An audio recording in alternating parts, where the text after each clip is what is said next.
introductions. For those of you who I have not met yet, my name is Patrick Waterman. I am the county administrator. Let's start right here with Bob. I'm Bob DeVries, I'm the lobbyist for Ottawa County. Bruce Bush, Holland Township. Brad Fowler, attorney at Michael Myers. Joe Moss, District 5, Commissioner. Chapman Faulkner, City of Phoenix. Okay. Jim Barry, County Commissioner, District 1. Bill Cousins, Park Township. Steve Spoolhoff, Park Township.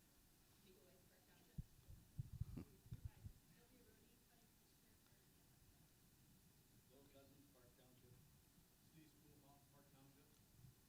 Stenhoff, Chester Township Fire. Bill Hager, County Commissioner, District 9. Kelly Rico, Alabama, Keith DeVries, Port Elizabeth Township. Eric Elliott,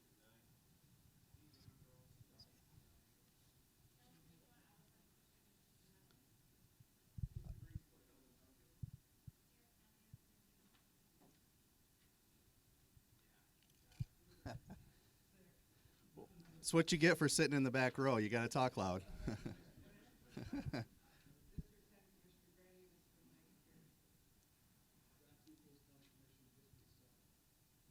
Eagle County, Tom Healy, Georgetown. And we had, sir, you in the front. Can we Corey Borsma, Holland Charter Township. welcome? Start with you, Lou. Lou Hunt, Emergency Manager for Ottawa County. Joe Bush, Ottawa County Water Resources Commissioner. Greg Milford, Muskegon County Emergency Management. Liz Davenport, Sheldon Township. Steve Peterson, City of Ronald. Randy Vandersloot, Holland Township. Dan Rock, Holland Township. Val Nienhuis, Ottawa Township. Steve Van Timmeren, White Township. Troy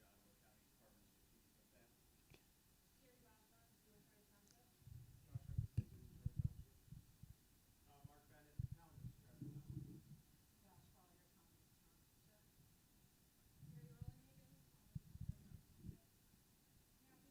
Township. Josh Henderson, Stewart Township. Mark Bennett, Calendar, Stratford Township. Josh Collier, Thomas Township. Terry Rollenhagen, Township. Matthew Travis, Wayne Township. Lori Lemon, Township. Mark Leeson, Lennon Township, Planning Commission Chair. Don Vanderkamp, London Township. Kurt Bernard, Fire Chief, London Township. Chris Oldman, London Township. Rich Chicky, Crawford Township. Eric Garrett, Crafty Township. In the back. Paul Sachs, Ottawa County. And Becky's got her mouth full.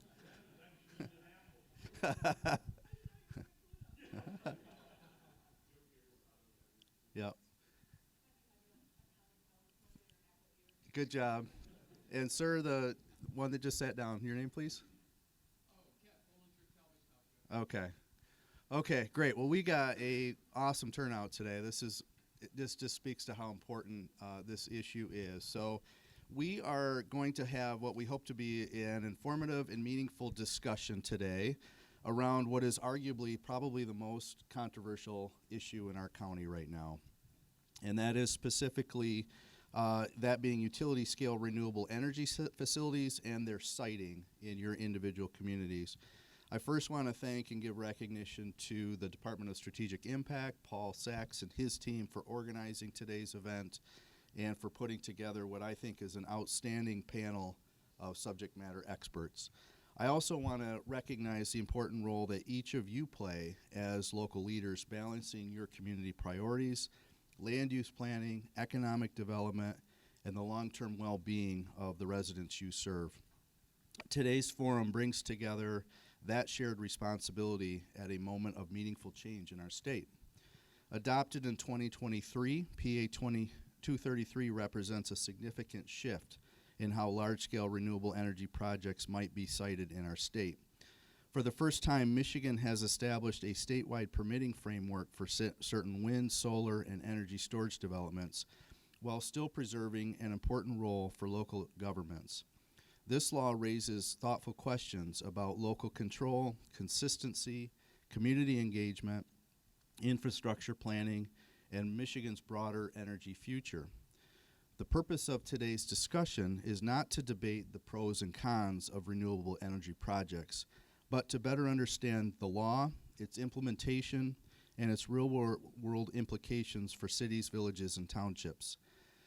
We are here to share perspectives, surface concerns, learn from one another, and identify practical paths forward, especially where collaboration between local governments, developers, and the state will be essential. Renewable energy development can bring opportunities, but it also brings legitimate challenges, challenges which many of you are dealing with right now, including Blendon Township, who is well represented today, who are currently being asked to consider a proposal from Key Capture Energy for a 12-acre, 100-megawatt battery storage system, or BESS. We'll talk about those on 88th Avenue. And in Zeeland and Jamestown Township, who are currently evaluating a proposal by RWE Clean Energy for a $300 million solar farm on 1,100 acres. And there's rumors of other potential projects in Ottawa County as well, and we'll talk about those a little bit more today. Public Act 233 asks all of us to navigate those realities together with clarity, transparency, and respect for local voices.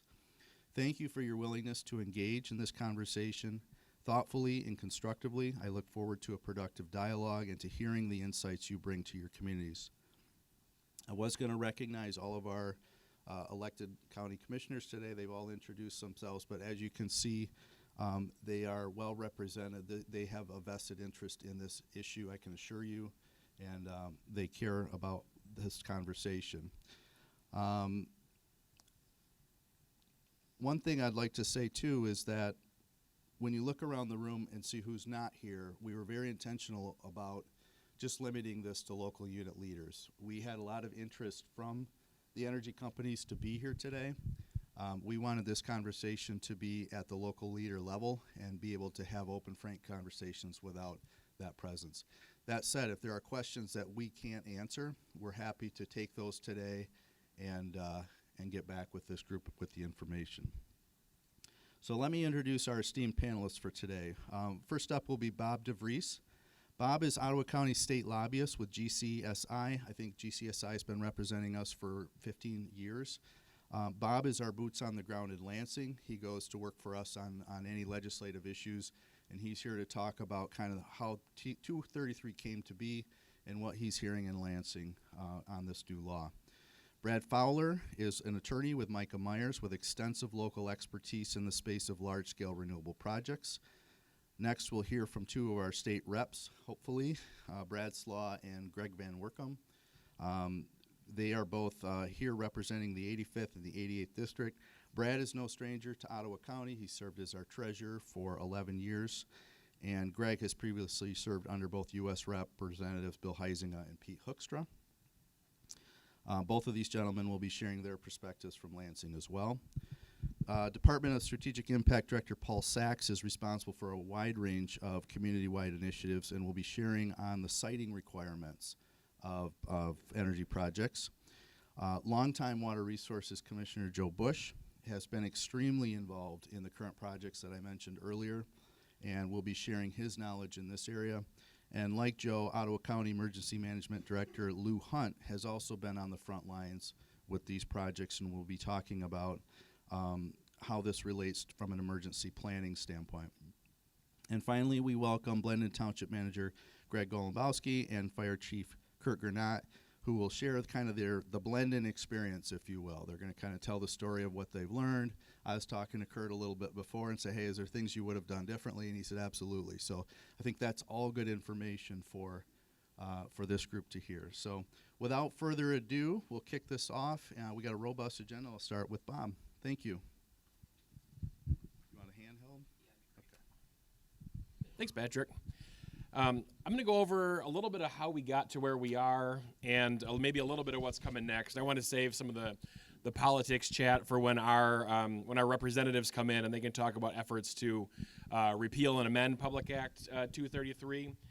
But I'm going to start with a little bit of history because this idea of a statewide permitting system for renewable energy has been around for a decade, and it wasn't just until 2023 that there was kind of the political will, political ability to do something.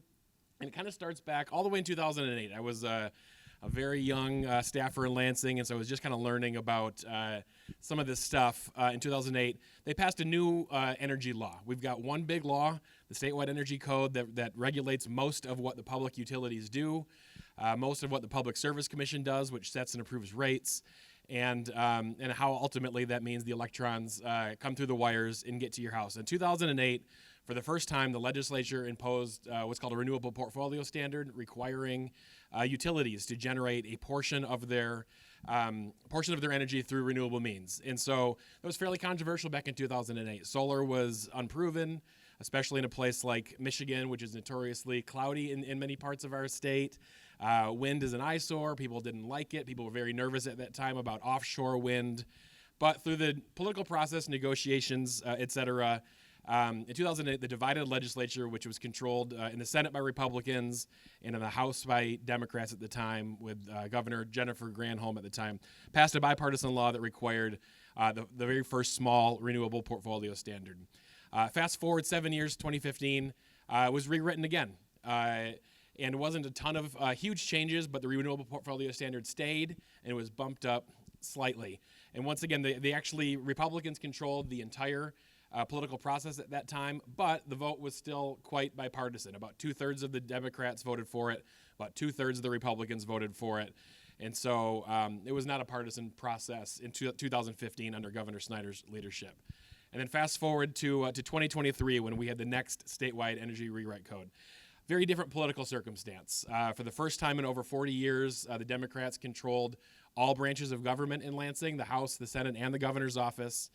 And they approached it in a partisan fashion for the first time since we've been doing these kind of statewide energy rewrites. And so the margins were very narrow. The Dems had a two-seat lead in the state House and a 2-seat lead in the state Senate, so they needed every one of their votes. And it passed on a purely partisan basis. Every Democrat voted for the new law. Every Republican voted against it. And so that is kind of, it's changed the rhetoric, right? And so rather than have something that most stakeholders found to be a positive thing moving forward, if you are a left-leaning stakeholder in this area, you probably are happy with where things stand now. If you're a right-leaning stakeholder, you're probably unhappy. And so it's been a very controversial issue in Lansing. But starting with that renewable portfolio standard way back in 2008, it forced the utilities to get into building some of these renewable resources. And so you've seen, I'm sure, if you're driving up to Mackinac Island, we got wind farms north of Lansing. There's a bunch of them in the Thumb. There's a new big wind farm up by Ludington. There's some all the way near the tip of the Mitten. Then there's solar. Solar was a little bit slower. Like I said, the technology back in 2008 wasn't great, but it's gotten a lot better. It's a little bit easier to generate solar energy through the clouds than it used to. And maybe the most important part of it, solar has gotten a lot cheaper in the last 15 or 20 years. Some of that is just through the process of manufacturing these things has gotten better, and some of it's through huge tax credits coming out of Washington, D.C. That subsidize the development of solar. And then the utilities found some benefit in this because unlike traditional fossil fuel power development, coal, natural gas, even hydro, those require billion-dollar investments to generate 1,000 megawatts at a time, whereas you can build 15 megawatts of solar or 100 megawatts of solar, or a couple of wind turbines that generate, a certain amount of energy, whatever you need at the time. And so it allowed them to build their grid more incrementally. And so that's where you've seen most of the development over the last 15 years was in this renewable, both because the legislature required it and because it was a little bit easier to do that than to go to Wall Street, ask to borrow $1 billion when you don't have the need to put another 1,000 megawatts on the grid. And so it was kind of pressure from both sides. And so we got to, this spot in about 2021, 2022, where both DTE and Consumers, our two leading electrical utilities, had made their public plans, through the Public Service Commission, wanting to build hundreds of megawatts of new solar, particularly. A little bit of wind, but mostly solar. And they've been complaining about the fact that they're going to local townships, they're going through the approval process, and they're not getting anywhere because nobody wants it, right? And so the local control aspect was slowing or stopping the development of a lot of this stuff in the pipeline. And, the legislature listened. I think the legislature sympathized to some extent, but didn't do anything about it. They just said, hey, we're not requiring you to go build these hundreds and hundreds of megawatts of new solar. And so do it where you can, and that's fine, but we're not going to get involved. And then the politics in Lansing flipped. Once the Democrats took over complete control in 2023, they passed a whole new energy law, and it requires the the very large majority of the energy to come from these green sources. And so that can be, wind and solar, your typical stuff. Batteries were envisioned for the first time as part of that process. And then there's other things like natural gas is still okay as long as you've got carbon capture and some other things. And so then the utility started saying, well, I don't know how we're going to actually meet the needs that we've got here. The legislature is requiring us to go build all of this new renewable energy, but we don't know where we can put it. Nobody's going to let us do this. And so the legislature responded by passing this Public Act. And to be blunt, the Public Act is there so that you local government leaders in the room, can't stop it. And that was the entire purpose of the act. And so, I think there's some semblance of local control, and we'll talk about that, at least in the mind of the legislators. But it also is, as we can see here in Ottawa County, a terribly politically charged issue. And so that's kind of a little bit of a history on where we, why we got here, how we got here. And I'll just talk a little bit more there. But is there any questions about this? I mean, I'd love this to be interactive to any extent. If anybody wants to know more about this, if I skipped over something, I'd love to answer questions. Then I'll kind of dive into, what the next few steps might be. Yesterday, we were having a conversation with consumers about something else, and they indicated by 2040, it needs to be entirely renewable. Is that true? Is that in line with what you've heard? Yeah, so if for those of you who couldn't hear, Patrick was asking about consumers said something to him about entirely renewable energy by 2040.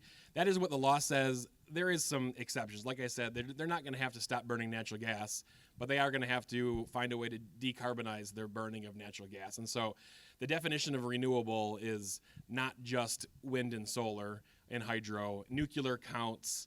Many other things count, but they're going to have to move to, maybe the easier way to say it is carbon-free energy by 2040.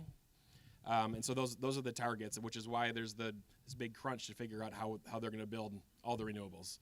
Is a question over here? To follow up on that question, what is the state's current deficit going into 2040 right now? Are we at 20%, 30, 40?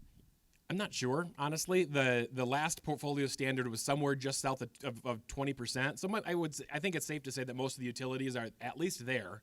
But, I mean, we're talking about they're going to need to get to 50, 60% in these renewable things by 2040. And so the construction is going to be huge. And the search for appropriate land sites to use is going to be huge. And so that's where PA 233 has come in. Yeah. Considering that the mindset of business, at least historically in America, to be innovative and to develop and look at new things, if there were no government subsidies, no tax credits, no mandates from government to pursue these renewable energy sources, would utility companies pursuing them to this degree, or? Well, so yeah, I guess the question is to this degree. They would absolutely be pursuing them because they're technology companies. They're always going to be trying to develop new technologies. For example, coal was the backbone of our energy grid for 100 years, and now it's between the environmental controls, the cost of coal, the cost of putting it on rail cars and shipping it across the country. It's gotten more expensive, and so regardless of pressure out of the EPA. Utilities are moving away from coal because natural gas is cheaper and natural gas is easier to get here. Natural gas is cleaner. And so, but they would absolutely still be building wind and solar for the reason I mentioned earlier, which is they can do it in smaller chunks. I mean, Consumers Energy's natural gas plants are multi-hundreds of megawatts, and they cost at least hundreds of millions of dollars to build. And so the old way was we get to the point where we've used up almost all of our energy, and then we go borrow hundreds of millions of dollars to build something with the hope that, 5 or 8 years from now, like the demand will have risen to that level to justify putting a new asset on the grid. Now they've been able to build them 50 and 100 megawatts at a time as the demand is there, which is a good business model. But at the same time, I think the utilities have been very clear that solar and wind can never be the backbone of the grid. You're going to need natural gas or coal or nuclear, something that has on-demand capacity to do that. But I do think that the development of renewable energy generation would be proceeding even without government intervention.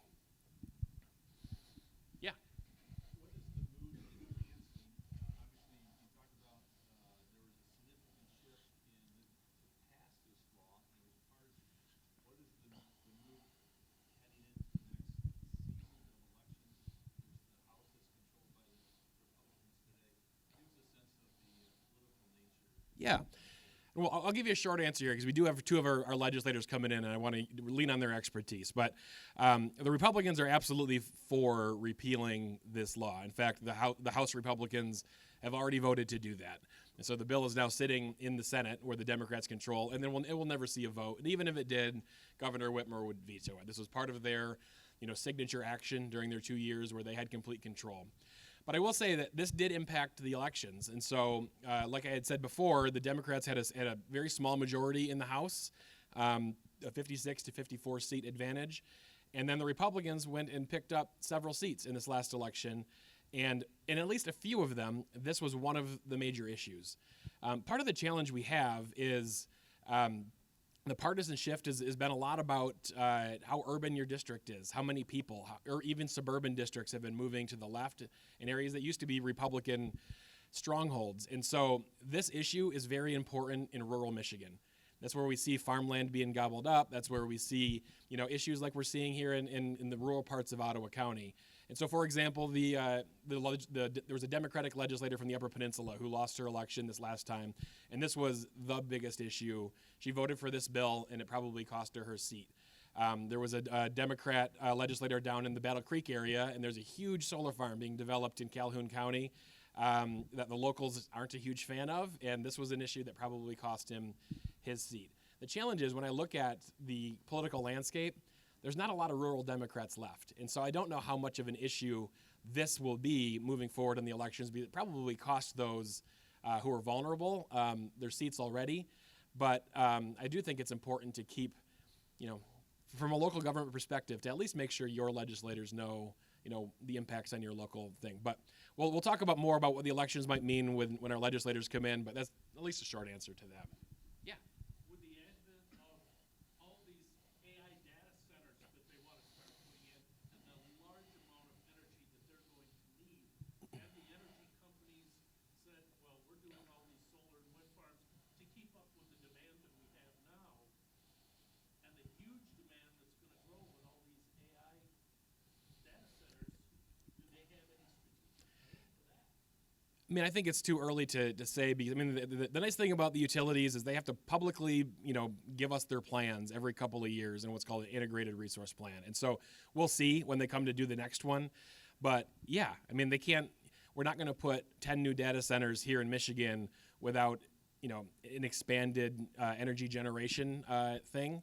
And through our IRP process, it doesn't anticipate us importing a large amount of energy. The utilities are required to generate their amount of energy here in the state to take care of the state of Michigan, and so for sure we'll see that. And whether it's generation of renewables or whether it's the excuse for somebody to then say, all right, now the demand here over the next decade is going to be here for me to go and borrow a bunch of money and have finance it on our bills to go to build a new natural gas plant or a nuclear plant or something like that, for sure. I got like a general question. So if you took like a solar farm, for example, one of the bigger ones, maybe you've seen the data, maybe Patrick has too, how much power does that generate, and what's the capacity of one of those farms? Okay, great. I guess the quick answer is it's infinite. I mean, it just depends on your amount of acreage. And so you could do a 1 megawatt solar thing. You'll see them around. They're called community solar. There's one in downtown Grand Rapids. City of Grand Rapids is building one on an old landfill right near downtown. And you can make them real small like that, all the way down to rooftop solar that just helps defray your cost. And what we're talking about here, though, are utility-grade solar. And so this is multi-hundreds of acres that will generate multi-hundreds of megawatts. In comparison, the Campbell plant, when all 3 units are firing, generates about 1,200 megawatts. Consumers Energy's new natural gas plant south of here is about 800 megawatts. The one in Zealand is a little bit smaller than that. And so that's just in comparison to some of these numbers we're talking about. Yeah. Bob, the way this act was constructed includes a lot of detail about certain standards, and two of the most concerning are decommissioning and crisis management. And I'm wondering what kind of input the legislature got in crafting this bill and how they managed to address those. So maybe one of the more concerning parts about how this happened is that there's no answer to that question because it was all done behind closed doors. When you've got a bipartisan process, this gets talked about in committee. We get opposing experts that come in and say, hey, I think this is the right way to do it, or I know that's wrong, I think this is the right way to do it. The stakeholders on this were generally environmental advocacy groups. I know the utilities were consulted to some extent, but they were opposed to the entire energy package, and so their opinions weren't as respected, I would say, as those from the green movement. And so I don't know. I can't tell you that this law was designed with practicality as its foremost priority. I think it was designed with a political agenda as its foremost priority. And I think that you've seen the victory lap that many of the proponents have taken, and I think they've succeeded in that. And now we're just now to the part where we got to figure out how this law works. I checked the Public Service Commission's website this week, and I think only 6 or 7 projects have gotten to the point of applying to the Public Service Commission. There are many others, like we're seeing here locally, that are, in process before we get to that step. But, the law has only been in effect for a little while, and so we're still very much figuring out what does it mean to work through this process. Any other questions? Oh, yeah. So, explain to me how, if I capture energy through a solar panel and I put it in a battery, and it's in that battery for 3 months, how does anyone calculate the use of that energy in the battery 3 months later as renewable energy and counting towards the 100%? Is there any consideration to that math or how it works with respect to time to answer that? Yeah, so I do have a political science degree, but I've learned that's not an actual science degree. And so I guess the short answer is I don't know. I don't believe that most of these batteries can store energy for 3 months. They're designed for, we're gonna put energy in there when it's really sunny, and we're gonna draw energy out 4 hours later when the sun goes down. And so that is what most of them are for, because the tough part about renewable energy is that when the sun is, at nighttime, you're not generating solar energy, and when there's no wind, you're not generating wind. And so the batteries are supposed to even out that, curve of generation versus deployment. But I don't know about the measuring. I know there's a lot of science that goes into it, and maybe we can find somebody smarter than me to look into that for you. And those are the technical questions that we can certainly take today and anything that you want technical answers on that we can't answer, we can send that back out. Paul's giving me the thumbs up on that. This is on. Good. Yeah, I'm happy to answer more questions. I know that we've got more experts coming in. I could talk through a little bit about how the law works, but I think we've got smarter people than me coming after this to talk about getting an ordinance in place and things like that. But I'm also going to stick around for all morning, and so if you've got another question, feel free to grab me in the back, whatever. I'll be back up here with our legislators at 10 o'clock. Yeah, go ahead. That's the lobbying firm that I work for. So I'm the lobbyist for Ottawa County. I stands for Governmental Consultant Services Incorporated. We got offices in Lansing, and I've had the privilege to have Ottawa County as one of my clients for the 9 years that I've been there, but for longer than that for my company. Yeah, and one thing I'll add to that is I mentioned Bob's our boots on the ground, but these types of issues, our role is to work with Bob and keep our eye on legislature that might affect local units. This was an issue that we tasked Bob to say, go and fight against this, because anything, in our opinion, that usurps local control, we're going to come out and say no.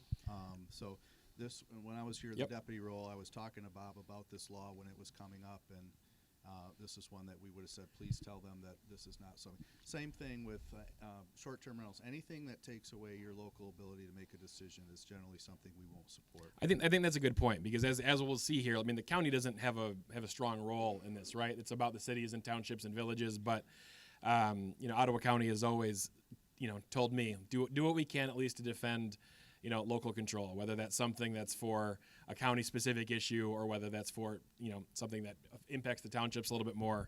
And talk to Patrick about it if you see something coming up, and Yes. we talk regularly, and my services extend past just for the county. It's kind of for the entire area in the county. So happy to help on any of those issues. All right. Thanks, Bob. Thank you.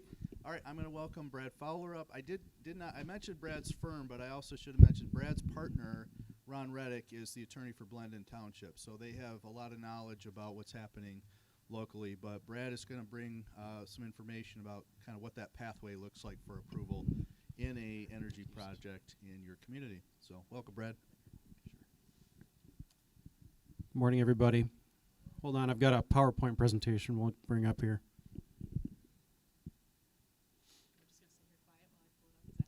That's fine. Yeah. So I'm at Micah Myers. I've been doing municipal law for about 15 years. I've been at Micah Myers for the last 10. I've been helping a lot of communities around the state with how to deal with Act 233 and what can you do when you get an application from a developer. And so I'll be talking about that today. The act is what it is at this point. It's in law. It took effect in November of 2024.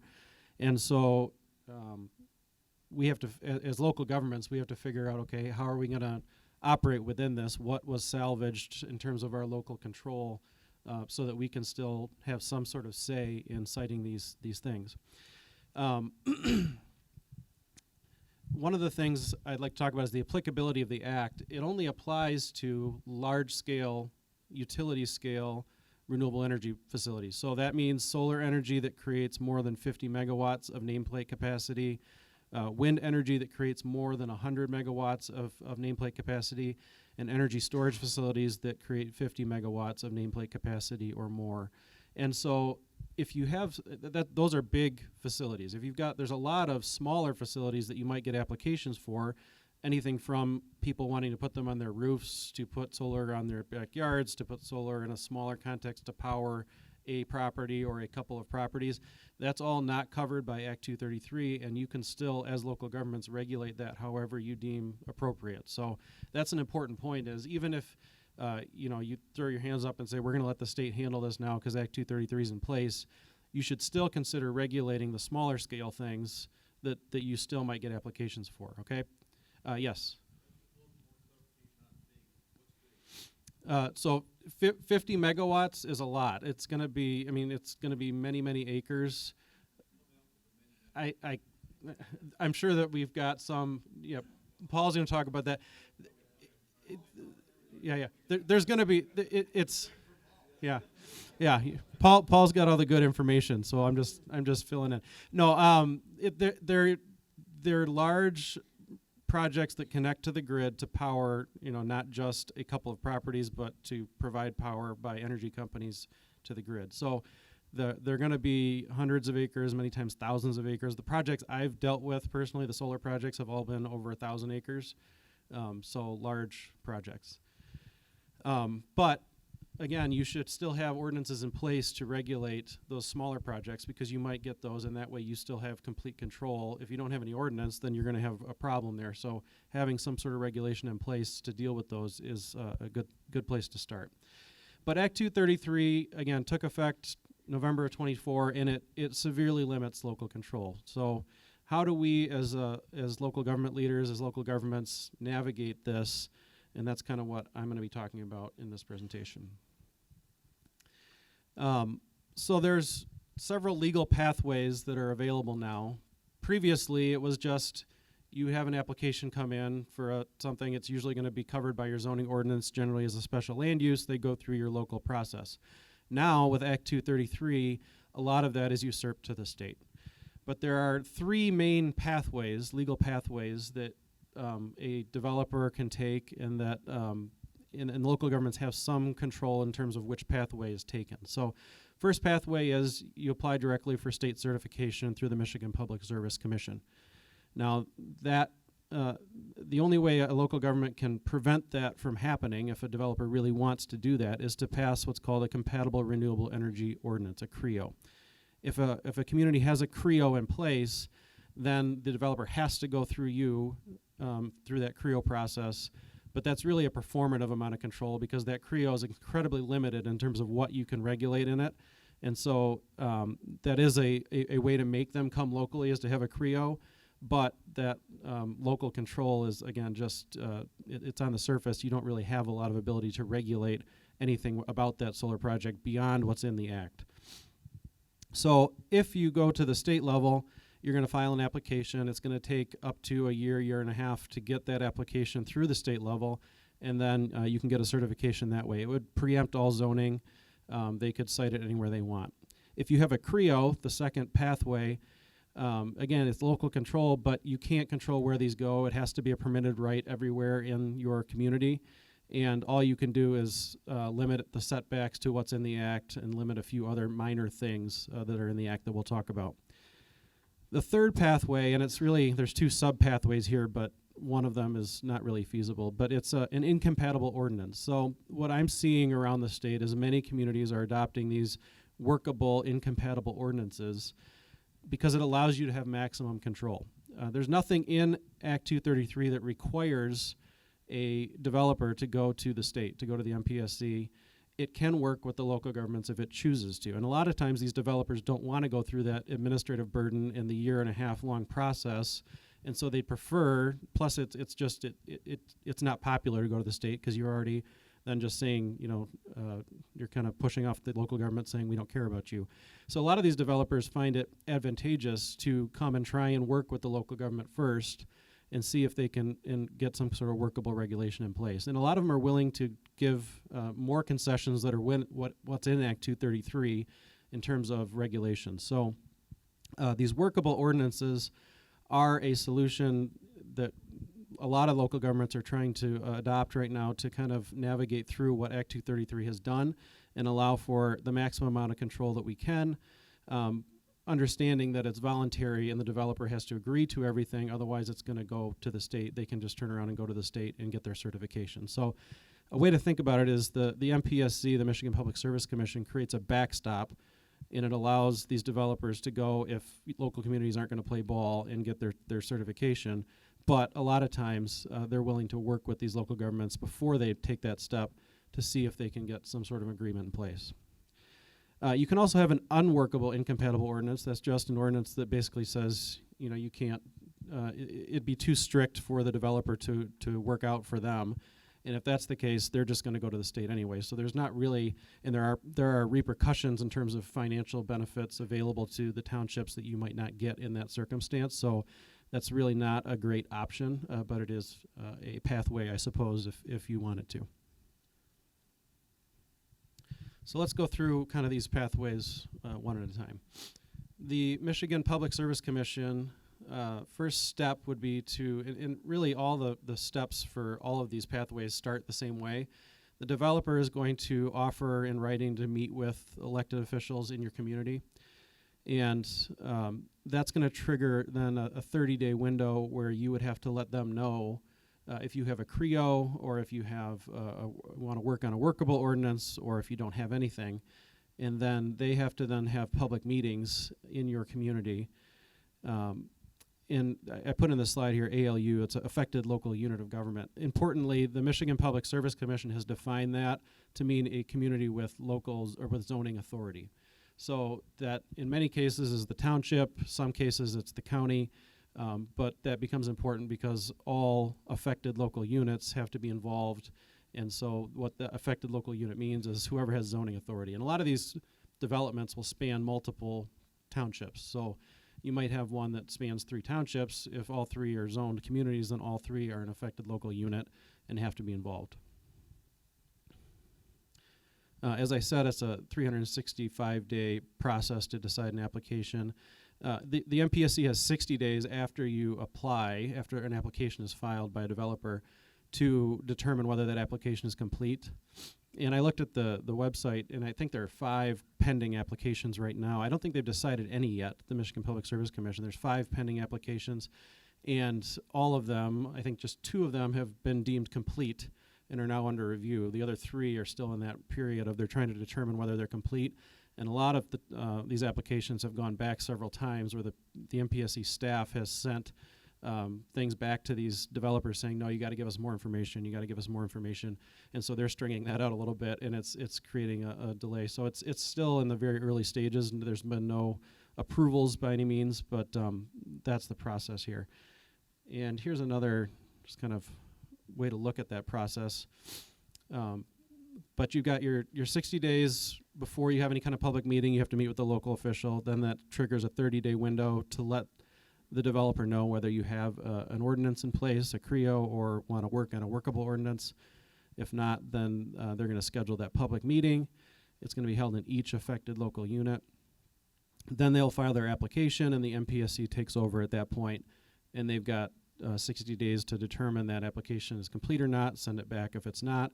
Once they have the complete application, they've got a year to act on that application under the Act.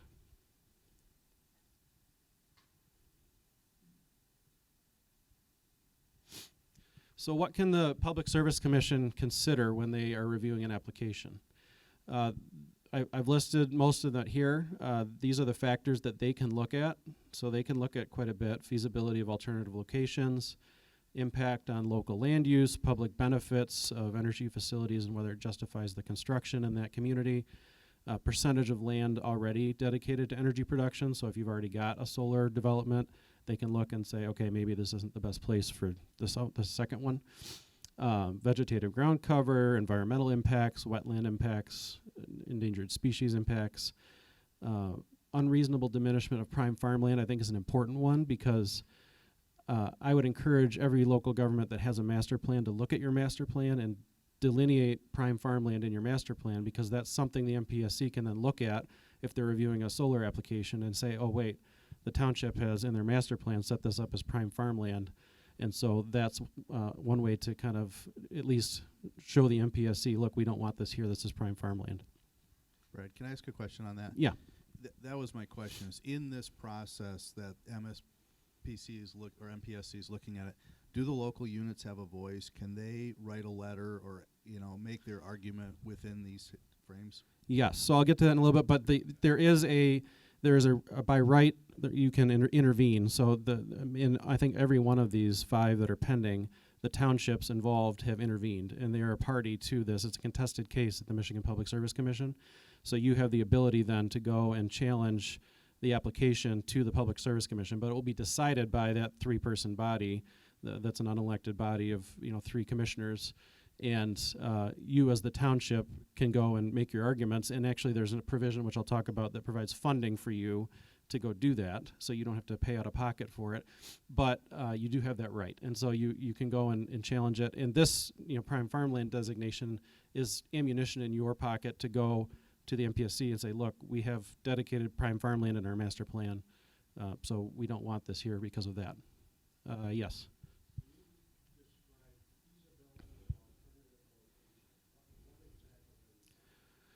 That's a good question. That's what the statute says. It's what the Michigan Public Service Commission can consider, right? So it's what these 3 individuals who are appointed by the governor can look at and say, is this, the township would be able to make an argument to say it's not feasible to put this here. There's an alternative location over here that's not prime farmland. There's no impact to, and then you can make that argument to the Public Service Commission, but it will be ultimately up to them to determine is it feasible to relocate this proposal to some other location. Yeah. Right. And then it's going to be the developer might push back and say, well, we can't put it here because X, Y, and Z. But yeah, you could look at brownfields. You could look at, is there industrial land somewhere, an industrial park or somewhere that might be more feasible to put this development. So that's one consideration the MPC will look at. The final one on this slide says compliance with Section 226.8. That's important because those are the setback regulations, and I'll get into that in just a minute. But those are the things that are in a CREO. And if a CREO can only regulate that last point on the slide, the Section 226.8 items. If you have a CREO, you cannot consider any of these other points on here. So the Michigan Public Service Commission can look at that at the state level, but you as a township or village or local community cannot look at any of these things if you have a CREO, okay? Yeah.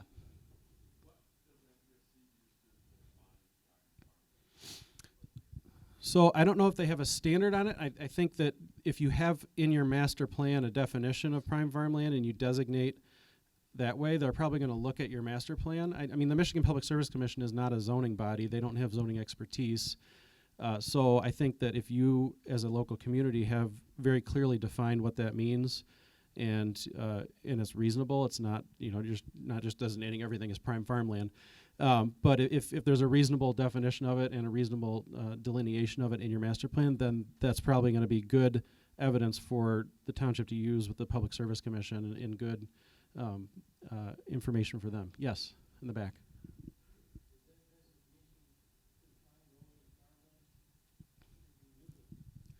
So there's nothing about woodlands in the act in terms of prime woodland area, but there certainly is with the environmental impacts. If you've got old growth forest or anything like that, or woodlands that you want to preserve, and you mentioned that in your master plan, then that's something that you can then use at the MPSC level to say, look, this is something that we as a township have intentionally set aside as preservation land.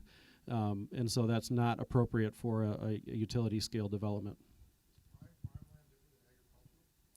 Yeah, there is definitions of prime farmland, and it's certain soil types, and so it's not just any agricultural land. It's certain land that's specifically because of the soil type and the topography set up perfectly for agriculture. So, right, there's probably quite a bit in Ottawa County and the surrounding area. So, again, the key point here is that 226.8. That's the section of Act 233 that sets up the setbacks and everything, and we'll get into that here. But that is just one aspect of what the Public Service Commission looks at, but that's the only thing that you as local governments are allowed to put into your CREOs.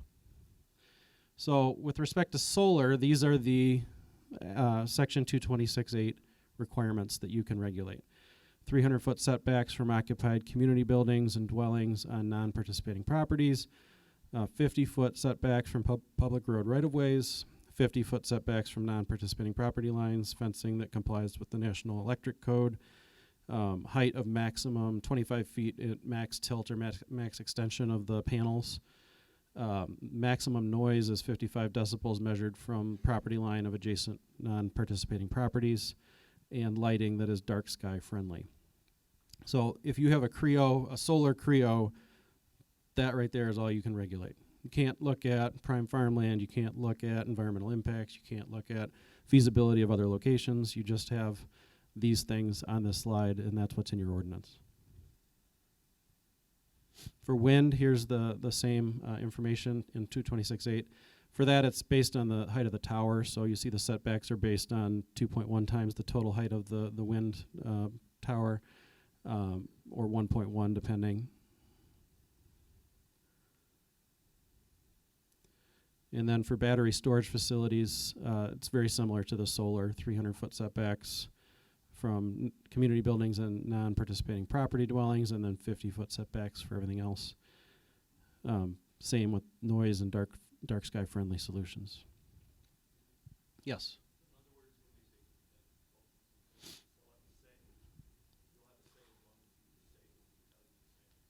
That's exactly right. In the context of a CREO, yes. Now, when we get to that workable ordinance, that's where you have a little bit of leeway, but it's based on your negotiations with the developer. Yeah, it's completely performative, say, because it's what's on this slide is what you can regulate, and if it deviates at all, then there's penalties that we'll talk about.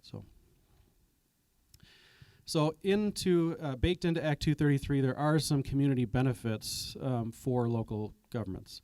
One of which is the intervenor funds, which I was just talking about. That's basically a fund that requires the developer to pay up to $150,000, $75,000 per ALU, per affected local unit, as a grant to put into an intervenor fund that allows then the local units to use that money to challenge the contested case hearing at the Michigan Public Service Commission. So it's money you can use to hire experts, hire attorneys, do reports, submit briefs and things like that, go argue at the Public Service Commission in the context of that contested hearing. There's also a requirement for host community agreements where the developer is required to pay $2,000 per megawatt of power that they're going to generate at their facility to each affected local unit of government. So again, that's a unit that has zoning authority. And this only applies if they're getting permitted through you. And that is money that can be used for police, fire, public safety, infrastructure, or really whatever you agree to with the developer. You can go beyond those delineated items or intents for use of that money, as long as you have an agreement with the developer in that host community agreement. Yes? One time, yep. One time upfront, you enter into that host community agreement at the outset, and then you get that $2,000 per megawatt. There's another payment that I'll talk about in a little bit that is supplemental to that, that's actually not through the developer, but through a grant program. I put in here too, if for whatever reason, I don't know why a local government would turn down the money if they were going to have this come anyway, but if a local government were to say we don't want the money or not enter into that host community agreement, the act provides that the developer can then just give that money to a community development, a community program or something like that instead. So there's a workaround for them to give that money somewhere else if the community doesn't want it. Yes. I can make it available. Yeah, I'm sure we can. I've emailed it to the county, but I'm sure we can email it out to everyone else. Yeah. All right, so let's talk about the CREO pathway a little bit. So narrowly defined, a CREO, and there's some debate in the law, but narrowly defined based on what the Act defines and what the MPSC has defined, a CREO is an ordinance that is no more restrictive than the items outlined in that section 226.8 and codified into a zoning ordinance. And then it also has to be, a CREO has to allow for these utility scale developments to occur as a permitted right everywhere in your community, so you can't limit where they go. You're required under Act 233 to have a CREO, but if you don't, the only repercussions are you either get a workable ordinance or they're going to go to the state and get that citing, okay?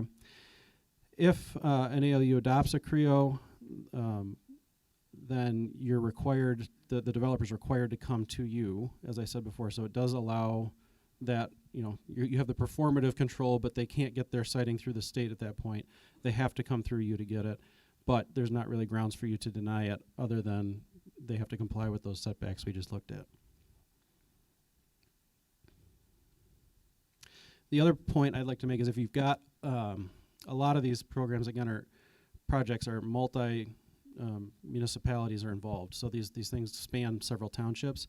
If every single one of the affected local units does not have a CREO, then it's going to go to the state. So you all have to be compliant. So all of the townships involved would have to have a CREO. Otherwise, doesn't matter, you're going to the state. So here's the kind of the spreadsheet showing the pathway for CREO. It starts the same way, 60 days before there's a public meeting. They're going to come and talk to you and say, hey, we want to put this development in.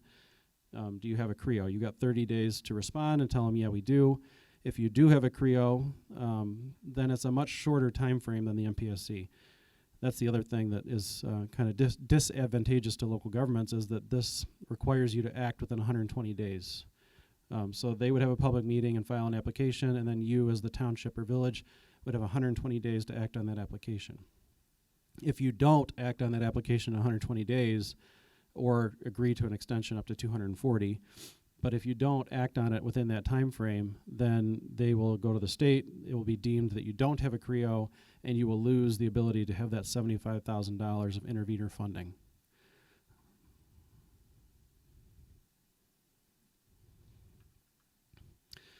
So these are the dangers. Like I said, if you fail to act on the application within 120 days, if you deny the application, even though it complies with those setback requirements that we looked at, that's another grounds for them to go to the state and to deny you that $75,000 in intervenor funding. And after notifying the applicant that you have a CREO, if you then amend the ordinance to something other than a CREO, that's another grounds for them to go to the state and not give you that $75,000.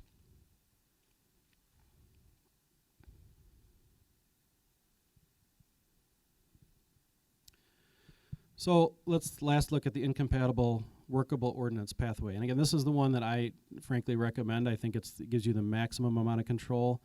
And as long as you've got a developer that is willing to play ball somewhat, it gives you the ability to have more stringent regulations in place than what are in Act 233, and it allows you to look at all the things that the Michigan Public Service Commission can look at when you're determining whether or not to allow or cite these projects. The basis for this, though, is it's an agreement, right? It requires voluntary participation from a developer. So it doesn't make a lot of sense to create a workable ordinance without talking to a developer that's looking at coming to your community, because if you do that, and then they come in and they might say, well, that's not workable for us. So it's really it's a back and forth, and it's a balancing act, but it's a communication you have with developers if you've got someone coming into your community to say, hey, we'd like to work with you on a workable ordinance. And 9 times out of 10, they're probably going to say, yeah, we'd rather do that, because it can be then negotiated to happen faster than the year process at the MPSC, and less expensively for them, and then they've got some community buy-in. So there's incentive for the developers to work with you with the workable ordinance to a degree, but you just got to be able to find that balancing line and see what you can get out of them in terms of regulations and setbacks. You might have bigger, it might be 500-foot setbacks. I've seen that in some, and the developers have been fine with that to an extent. Yes?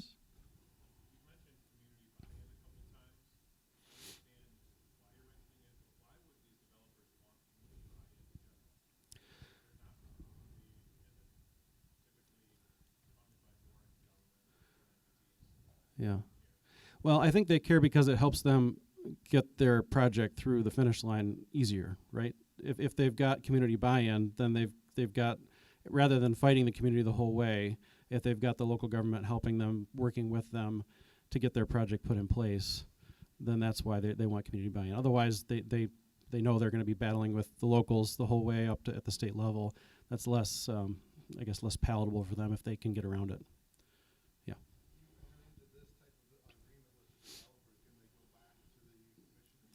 So if you enter into this agreement and you change things, or they at some point determine, yeah, they could. I mean, if they determine that it's not workable for them, then they could go to the commission. They do, yeah. I mean, they have the control. Is there's the backstop there always of the Michigan Public Service Commission, because Act 233 gives it to them, that if they don't like what you're trying to push on it, that they can go there. So it is you have to, diplomatically try and get what you can out of them to a point. But if you push it too far, then they'll just go to the commission. Or if they feel that they no longer can work with what the township's willing to do, then they'll go to the commission. Yeah.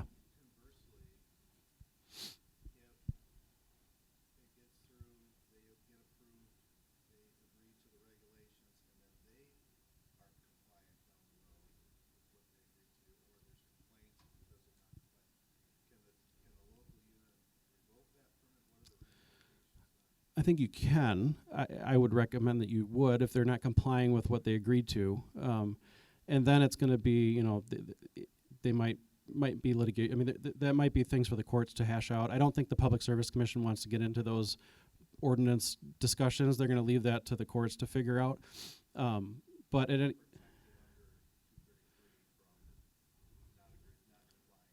right. Yeah, that's accurate. Yes.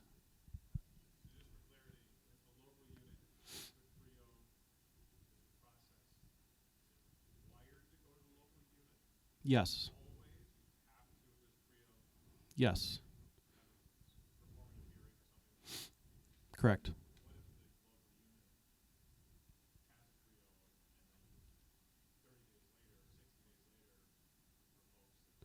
Then they will go to the MPSC, and at that point, you then lose the ability to get that grant funding to contest the contested hearing. That's a good question. We haven't seen that. I mean, that's going to probably hash out in the courts. I'm sure they would either take it to the MPSC or take you to court on that, and then you'd have to battle that out, and the courts would have to make a determination. But there is language in the Act that if you have a CREO and then try and pull that rug out later or adopt something different, then there's a mechanism to go right to the state and to penalize the community by determining that for future projects you don't have a CREO and you lose that $75,000 intervenor funds. All right, so here's the pathway for the workable ordinance option. It starts the same way. The developer is going to come and ask you, hey, do you have a CREO? Do you have an ordinance? We're looking at citing something in your community. Rather than there being a timeline, though, at that point, you'd let them know, hey, we want to work out something, a workable ordinance with you. Is that something you're interested in? If the answer is yes, then it's kind of all on your time frame at that point. You can negotiate and say, hey, look, we're going to get this ordinance in place in the next 2 months. And then, you can apply, and we'll try and get this application decided. The recommendation, this chart is from Eagle. The recommendation is that you would try and get this determined sooner than the 365 days that the MPSC has, because that's an incentive for them to then work with you, because it gets them their project faster than the 365. So if you have an ordinance that says, look, we'll get this done in 4 or 5 months, that would be advantageous to the developer. But it's all within your control at that point, and whatever you can work out voluntarily with that developer. So we talked about the intervenor funds and the host community agreements. There's one more benefit. It's called Renewable Ready Communities Award, and it's a grant that was given to the state. I think it's federal funds back in 2023, and it was a one-time large amount of money. And it basically allowed, if you permitted or hosted a site for one of these utility scale developments, it allowed for $2,500 to $5,000 per megawatt to be paid out to your community to be used for whatever you want. Now, that's in addition to the host community agreement. So if you're a township and you have a workable ordinance and you cite a solar development, you can have in that workable ordinance a host community agreement where they pay you $2,000. You can also negotiate, by the way, I've negotiated this a couple of times, higher than $2,000. Sometimes the developers will pay $3,000, $4,000 per megawatt voluntarily. And then in addition to that, you apply for this program and you can actually get an additional $5,000 per megawatt. So that's a substantial amount of money. Yeah.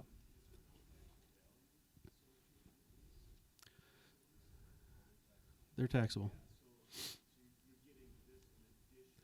Right. Correct. Yep. These would be one-time payments, but you'd have the taxable value, which would be ongoing. So but this is a good program. Now, I'll tell you that it currently ran out of money, or it ran out of money last year. They've just said that there is more money coming, and then in early 2026, they're going to be rolling out a second phase of this for those that are having applications come in. So once you have an application in place, or a developer coming to you and asking to come into your community, it would behoove you to look at this, go online, look at this and say, hey, is the money available? What's the process to apply? There's no deadline for when you have to apply, but once the funds are gone, the funds are gone. So that's just an added incentive to allow these in your community that is being provided by the state.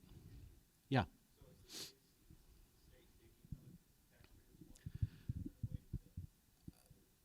I'm not sure where. I think this comes from I think it comes from the EPA. So the funds come from the federal EPA. So that's right. Probably taxpayer money. Yeah. Yep. Oh, I hear you. And I think that's accurate. I'm not sure the sourcing on that, but I know it comes from the EPA.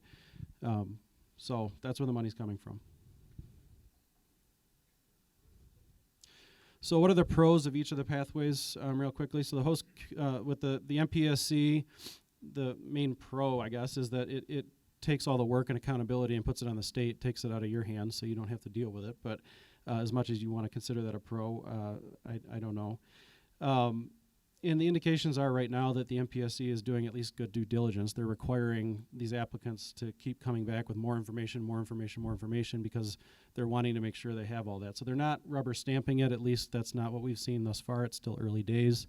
But the MPSC at least is taking a good look at these applications and doing requiring the applicants to provide all the information that you would expect. Pros for the CREO would just be it's an easy and fast way that you don't have to deal with these anymore, and you can still get those RRCA payments, the $5,000 per megawatt, if you have a CREO, but you have performative control, and you just have to basically make sure that the setbacks are within the CREO and then approve the project. Workable ordinance, I think, allows you to have the maximum amount of local control that you can have given Act 233. So again, that's the avenue I've seen most commonly used and the one I would recommend. Allows for enhanced zoning protections as long as you can get the developer to agree to them, and an ability for both the host community agreement payments, which you can negotiate, above that 2,000 and the RRCA payments as well. There's not really any benefit to having an unworkable, incompatible ordinance because it just prompts the developer to go directly to the state, and then you've got all the same issues there.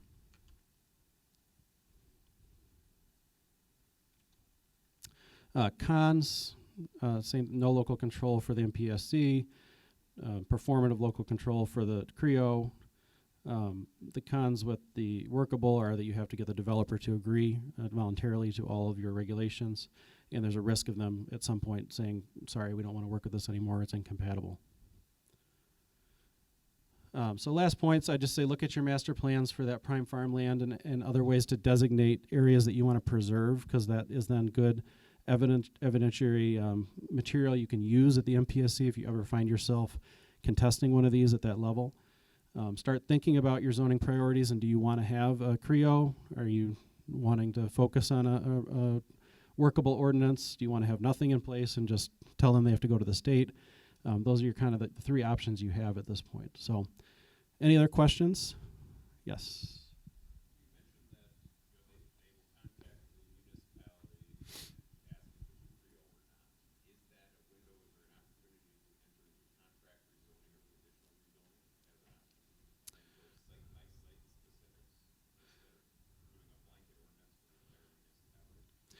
So you have, if they come to you and say, do you have a CREO, you either got to tell them yes, we do, or no. If you want to have a workable ordinance, I think you've got to have an ordinance.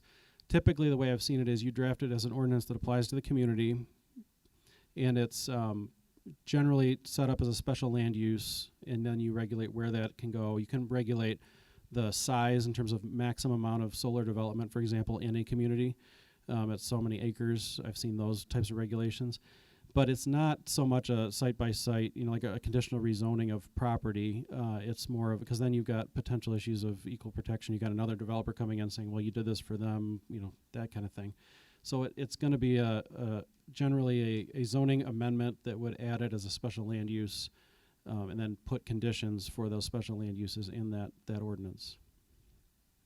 Yeah. So basically you're saying if you were to do a CREO for your unit of government, be it a city, be it a township, and the developer comes in and says, well, we're going to do it within, part of it will be within the city limit, and then it goes to the township, and the city has a CREO, but the township doesn't, basically your CREO's no good.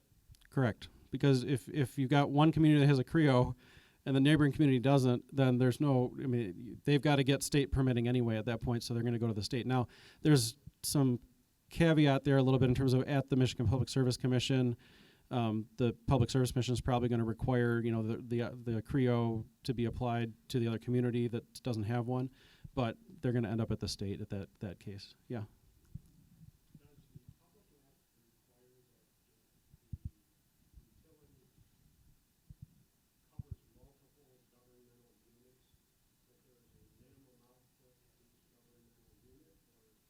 No, it doesn't. It's just that the threshold of 50 megawatts for solar, the wind is 150 for the battery storage. So there's no per municipality, it's just total for their project. Yes.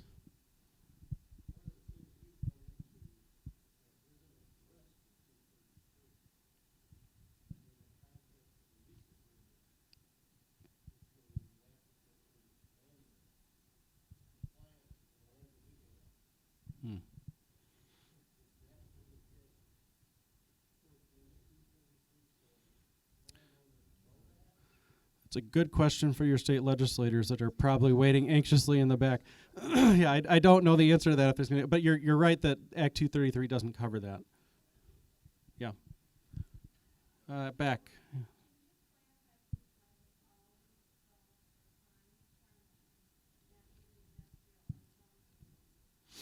I'm not sure why. I don't know what's in the developers' minds in terms of why they're my guess would be acreage, ease of kind of putting together the acreage they need to generate the power that they want for their facility. There's not a lot of trees on prime farmland, so it's easier to construct without having to clear, would be my guess. Yes. Yep. In our township, I believe we've got about 5 properties that are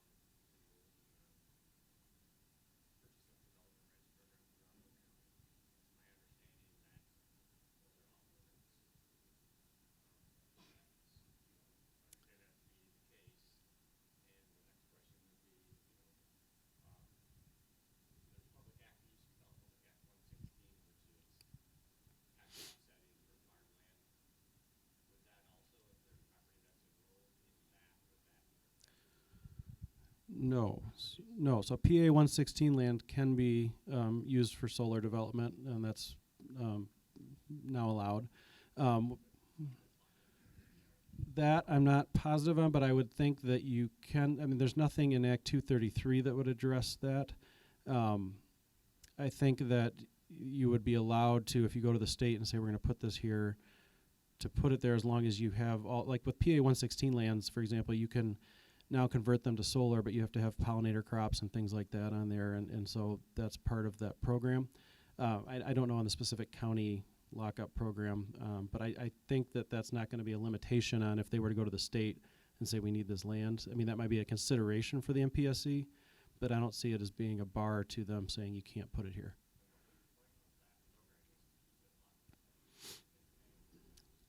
Right.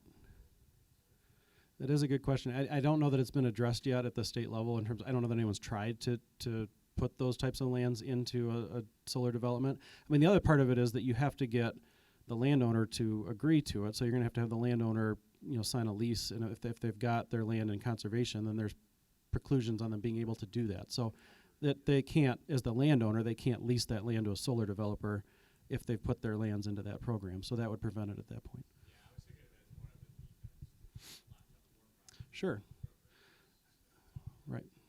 Yeah, I mean, it's all going to be based on the landowners voluntarily selling or leasing their land to these developers, because there's no eminent domain here. It's all the companies are coming in and getting lease agreements with landowners. So to the extent landowners don't want these, they don't have to lease their land to these developers. There's nothing that would require them to do that under any circumstance. So.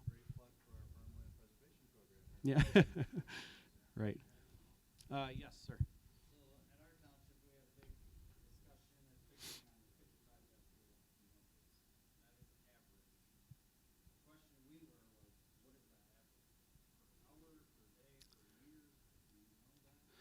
I think it's 55 decibels as measured at any point from the property line of the non-participating property owner. Right. Yeah. I mean that again is going to be hashed out, I think, in litigation and in the courts, I would imagine. But it's going to be, if you've got even one measurement of over 55 decibels from the non-participating property line, that's probably going to be grounds for challenging that they're violating the terms of their certificate or their permit. Yes, in the back.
Start preserving your land. All right, any other questions? I'll hand it over. I know I'm past time here, so thank you all very much. I am sticking around, so I'll be here for the next panel discussion if there's any other questions. Thank you. Thank you so much. Good job. So I see our state reps are here, Brad Slaw and Greg Van Workum. Guys, I introduced you earlier. I said all kinds of great things, so I'm not going to do it again, but while they're coming up, just a housekeeping, bathrooms are out the hall to the left down the hall if you need that, but welcome, guys. Paul, are we having them at the table? Oh.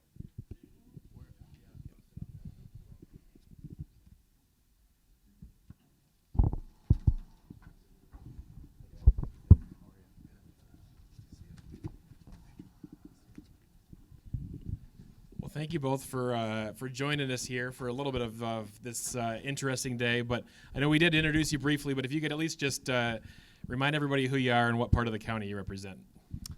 State Representative Greg Van Workum. I'm in my 4th term. I represent the northwest part of Ottawa County, going down to Olive Township and Port Sheldon, all the way up to Norton Shores in Muskegon County.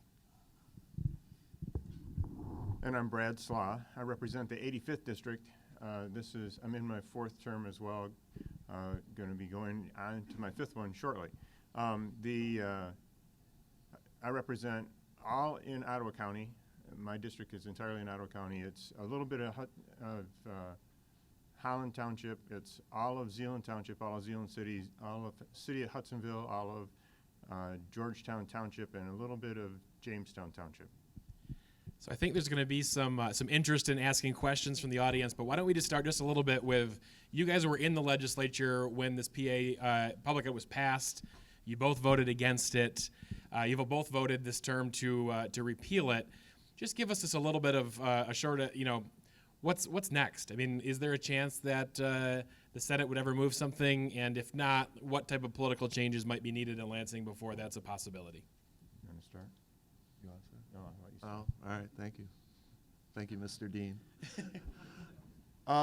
Yeah, so both Brad and I voted against. In fact, every Republican voted against. This was done in a very partisan way.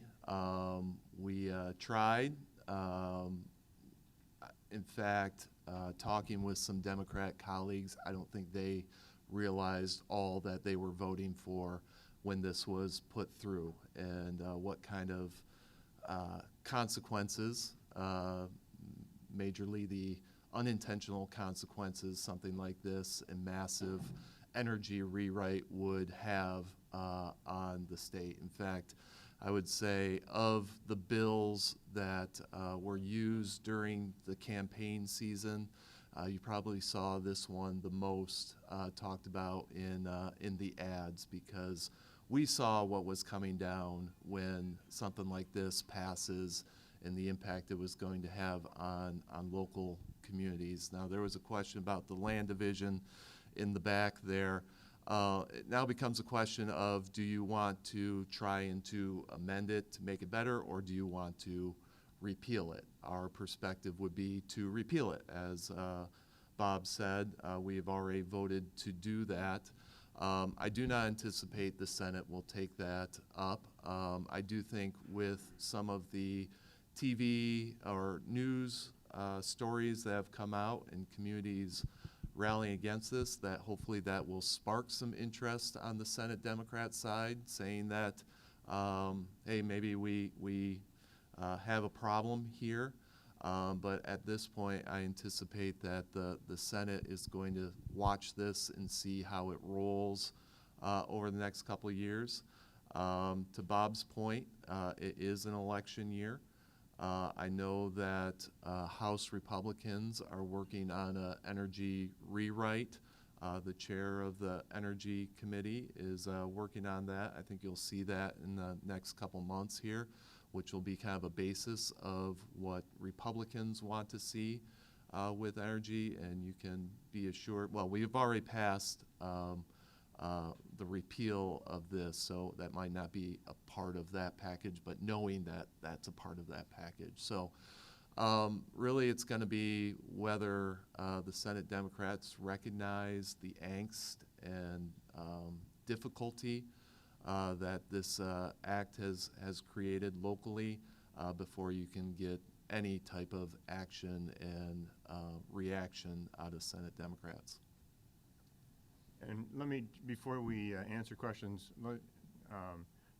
just share that, you know, the one positive thing about PA 233 is that if you're into green energy and you've got an investment in that portfolio or whatever, this is probably a good thing for you. Otherwise, we're not sure that we've seen where the real benefit is from a statewide perspective, that kind of thing. So, yeah. All right, just one more thing, I guess, before we get into some questions. What are the other potential options for repeal? I know that there was an effort made shortly after this to raise some money to gather signatures to put a repeal of this on the ballot. Do you see that as a potentially viable solution moving forward if the legislature is unable to get it through the Senate? Or if not, are there any other possibilities for helping solve this? I think from our perspective, the answer is it's an election kind of issue. If we don't elect the people that will make the change, it will stay where it's at. Yeah, I mean, in Michigan, we do have that referendum process that you can get a repeal on the ballot. There was an attempt.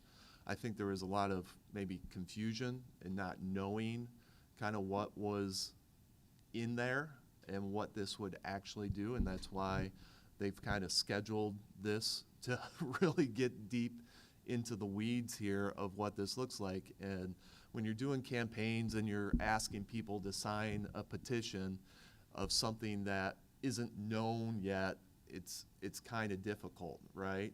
Now that it's real, that you have companies coming in, you have land being assessed, it's become more real, that I think people will now be a little bit more engaged on maybe a petition drive if the election doesn't turn out the way that you have key figures in place that want to see movement on energy and want this to be a part of that discussion. So it's already up of the time to put something on the ballot this term, but depending on what the makeup is of the House, Senate, and the governor next year, I would anticipate that maybe a group comes together and tries to do a repeal. But I haven't heard of anything, but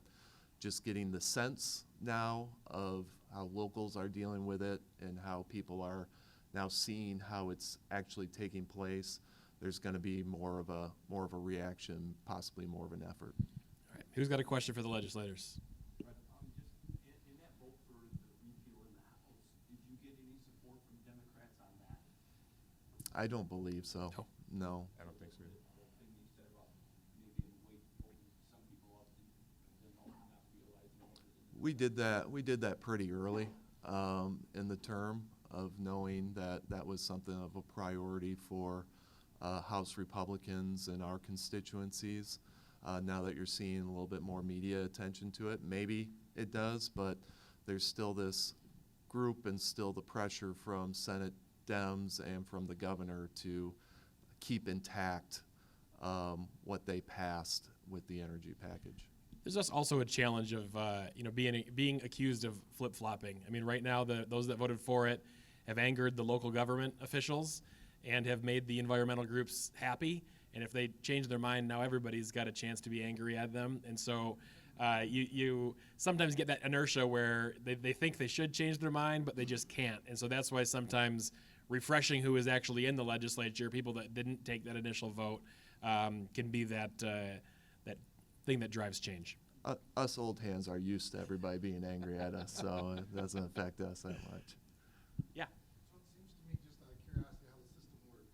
So you've got the Michigan Public Service Commission. How come we just don't strip the PA 233 away from them and give it back to local control? Can you do something like that or not? Is that a pipe dream? I think that's a pipe dream. I mean, the bill that we're talking about gives them the control. So you would need a vote of the legislature and a signature from the governor in order to make any changes there. Yeah, which means you probably have to change the legislature to do that. I have a question. Do you anticipate, we talked about data centers before you got here a little bit, and do you anticipate any effort by folks in the legislature on the other side perhaps to try and do something similar to PA 233 with respect to preempting local control over siting of data centers? Has that been talked about yet? I've not heard that being talked about at this point in time. Would it surprise me that they would try and make that happen? The answer is absolutely. There's an effort to make sand mines state controlled. I mean, so lots of stuff is being pushed in that direction. Right now, I believe we've got a group in the House that would not allow that legislation to move forward. So I think that it's not likely that that could happen now. I think the arguments that were used to justify PA 233 kind of fall short of data centers too. The argument was that this solar, wind, et cetera, was a critical resource for the state of Michigan, And maybe you believe that, maybe you don't, but it's even harder to make that stretch when you're talking about a data center versus when you're talking about energy generation that requires that is required for the state of Michigan. Yeah, to jump on Bob's point, this was being pushed, the PA 233 was very much being pushed by the green side of the ideology political spectrum, and you're right now seeing the green side very much opposed to data centers, so there's not as much consensus there to move forward with something like that. Yeah, in the back. From what limited knowledge I have with regard to the authority of the Michigan Public Service Commission, I am curious that the MPSC getting a permanent, in our case, battery storage, that was a private company, they give private agreement to a private landowner. Nothing public about it. And yet they have the authority, and that's in 233, to permit this thing on private enterprise. Yeah, that's basically what they were trying to do is embolden or strengthen or grow the MPC to give them more authority and more power. Whether you can now debate whether it's the Michigan Public Service Commission, kind of to your point, or now dealing with private entities. Now, a lot of what they do, MPSC, is dealing with consumers and DTE, which are also private companies. But yes, this was trying to find a group within the government to give this type of authority to basically back end and do, as Bob said, critical infrastructure in their eyes. More questions? Can they tell us what committees they're on these days? I'm on all appropriations committees. I chair the corrections, Michigan Corrections, also chair judiciary, and I'm on the DHHS. We've got that divided into three, so I sit on one of those, the health side of that, and I'm on transportation. I have to remember. I'm chair. I as well serve on the Full Appropriations Committee. I'm chair of the Medicaid and Behavioral Health budget, which is the largest state budget. I'm on LEO, which is the Labor and Economic Opportunity budget. I'm also on the General Government budget, which is kind of like your hodgepodge of all government bureaucracies kind of get put into that one. So it's kind of like the Lansing type committee, appropriations committee, and then I'm on LARA DIFS, which is licensing and regulation and Department of Insurance Financial Services Appropriations Committee. Anybody else? Well, I guess I'll remind one more time. So it was not only just these two, but our other two state representatives from Ottawa County, Representatives DeBoer and Meerman, and our two state senators, Senator Heisinger, Senator Victory, all voted the same way as these guys. And so, as the lobbyist, I communicated with them to make sure that they understood what Ottawa County's priorities were. And so I guess just thanks to both of you and the rest of our delegation for both being here and for, voting in the way that Ottawa County was hoping you were. So thank you. Thank you. Thanks, guys. You guys did great on time because we were running a little long. So we've got a built-in short break right now. Does everyone want to kind of get up and stretch their legs a little bit? I think that'd be good. And then we're going to get into the meat and potatoes part of this with our panel discussion on siting considerations and things like that. So let's take a short break and we'll reconvene here in about 10.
one's a title slide. All right, where's everybody sitting? Paul, you tell us. Yeah, you guys sit here. Perfect. I might stand here, and then I'll sit on the far side.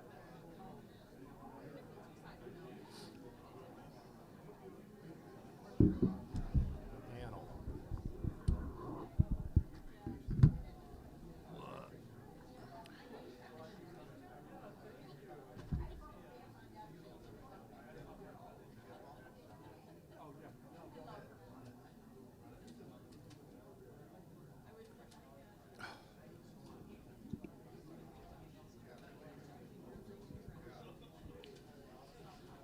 All right, everyone, I think we will start the next session. If you could grab a seat, grab a cup of coffee, snack, have a seat. I'll be right back. I got staff. Like, can I call? We're going to proceed without you, Joe.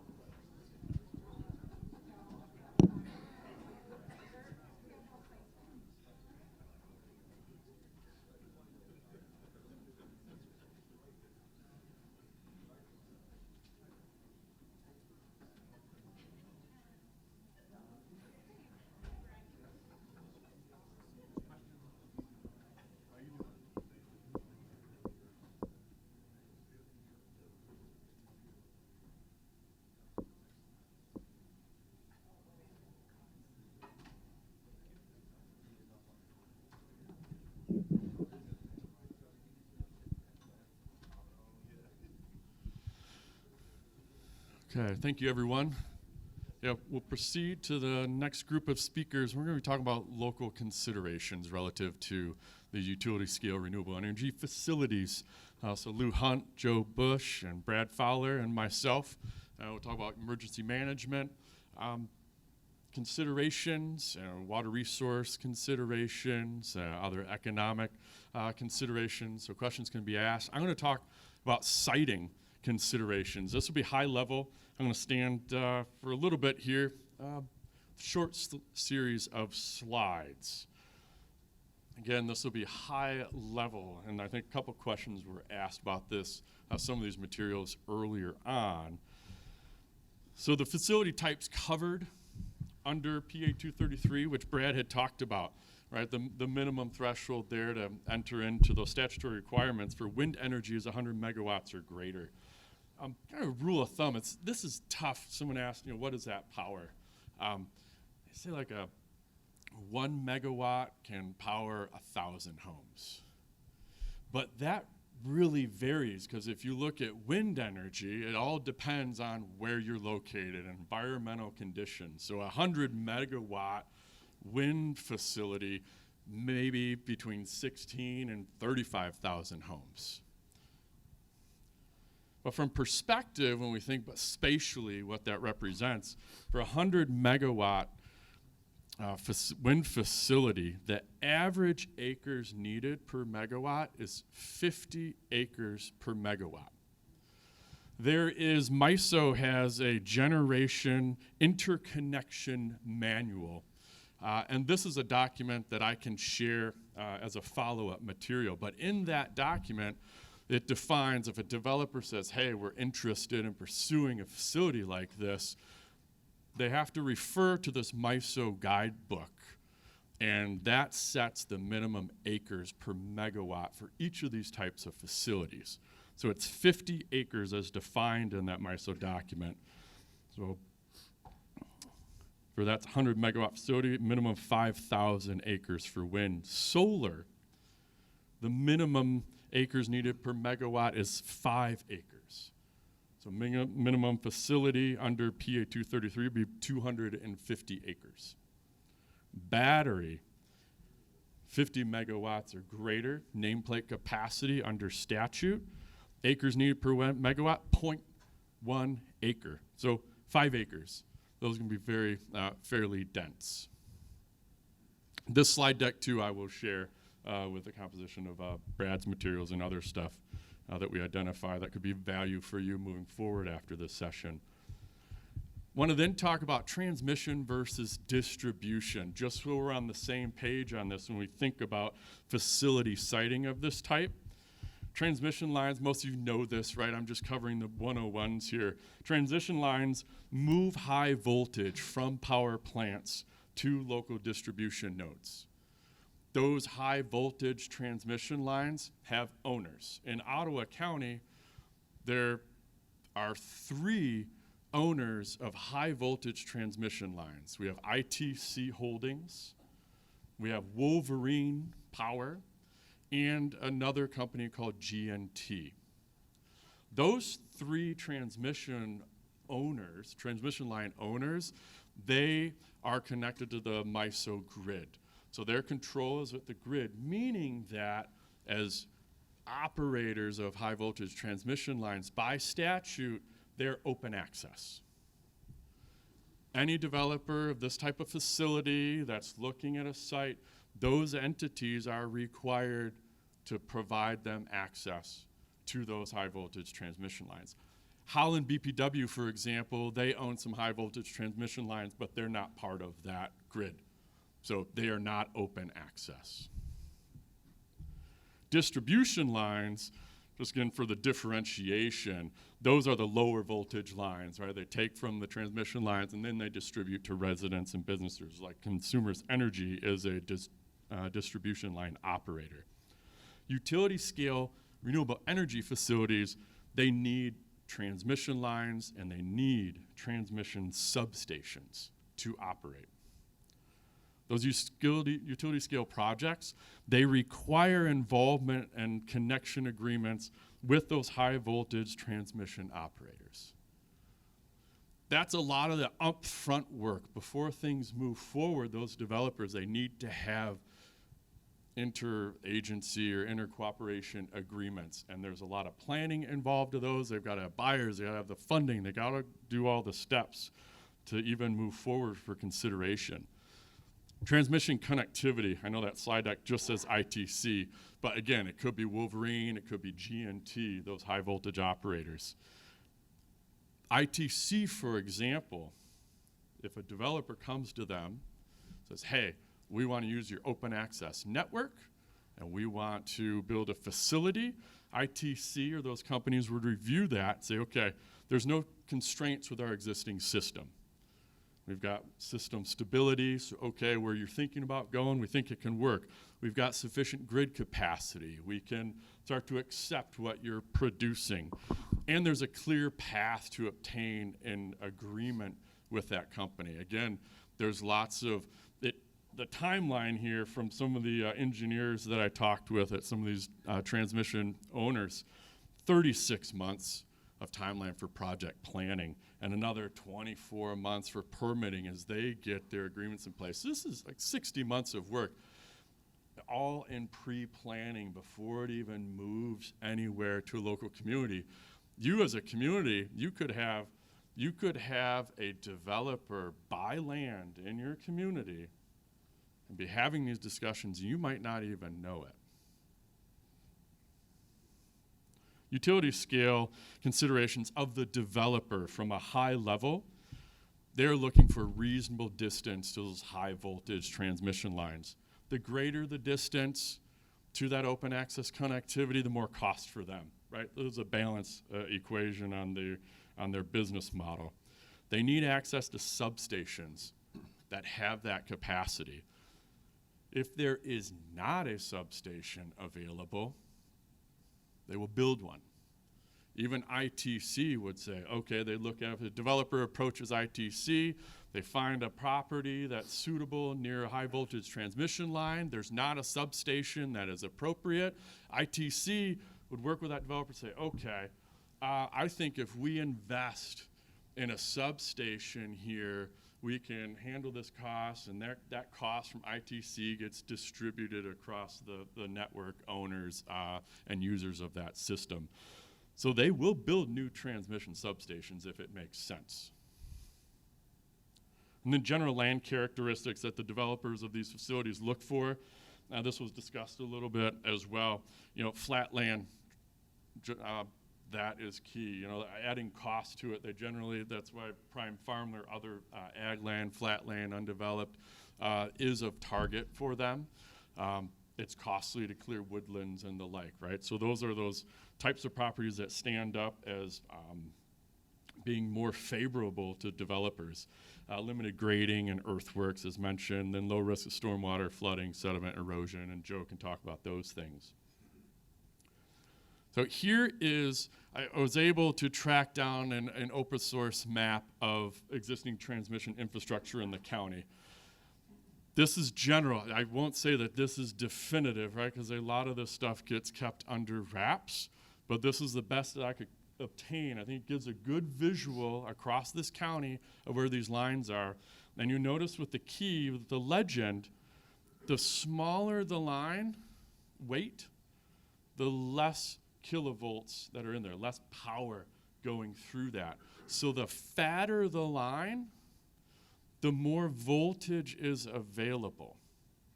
And it's the high voltage lines for these utility scale projects that are of interest. So another visual reference for you, for example, that's Blendon Township's project. You're welcome, gentlemen. You're right there at the intersection. The other project that was mentioned is the one Jamestown and Zeeland, also by a thicker weight line. I understand in some conversations locally, Wolverine Infrastructure, for example, right? I had mentioned they own some high voltage transmission lines.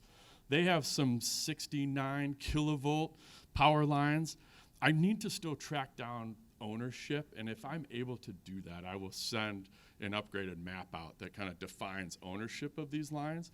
But Wolverine, I understand, is looking to upgrade their existing infrastructure from 69 kilovolts to 139 kilovolts. That adds more power potential, which means it could draw more interest. ITC continuously does upgrades as well. So even a 69 kilovolt line, there could be a smaller renewable energy facility that could be of interest by a small scale developer, right? But it doesn't fall under the act of PA 233. So I found this visual reference pretty handy and maybe eye-opening too. This is what I found last night. How many of you know that MISO has a public map that shows where all projects might be considered? I just found this out last night and talking with some engineers at ITC. This is the MISO mapper.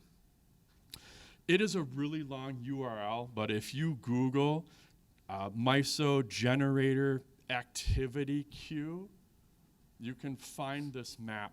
And we send these materials out, I'll send a link to you on it.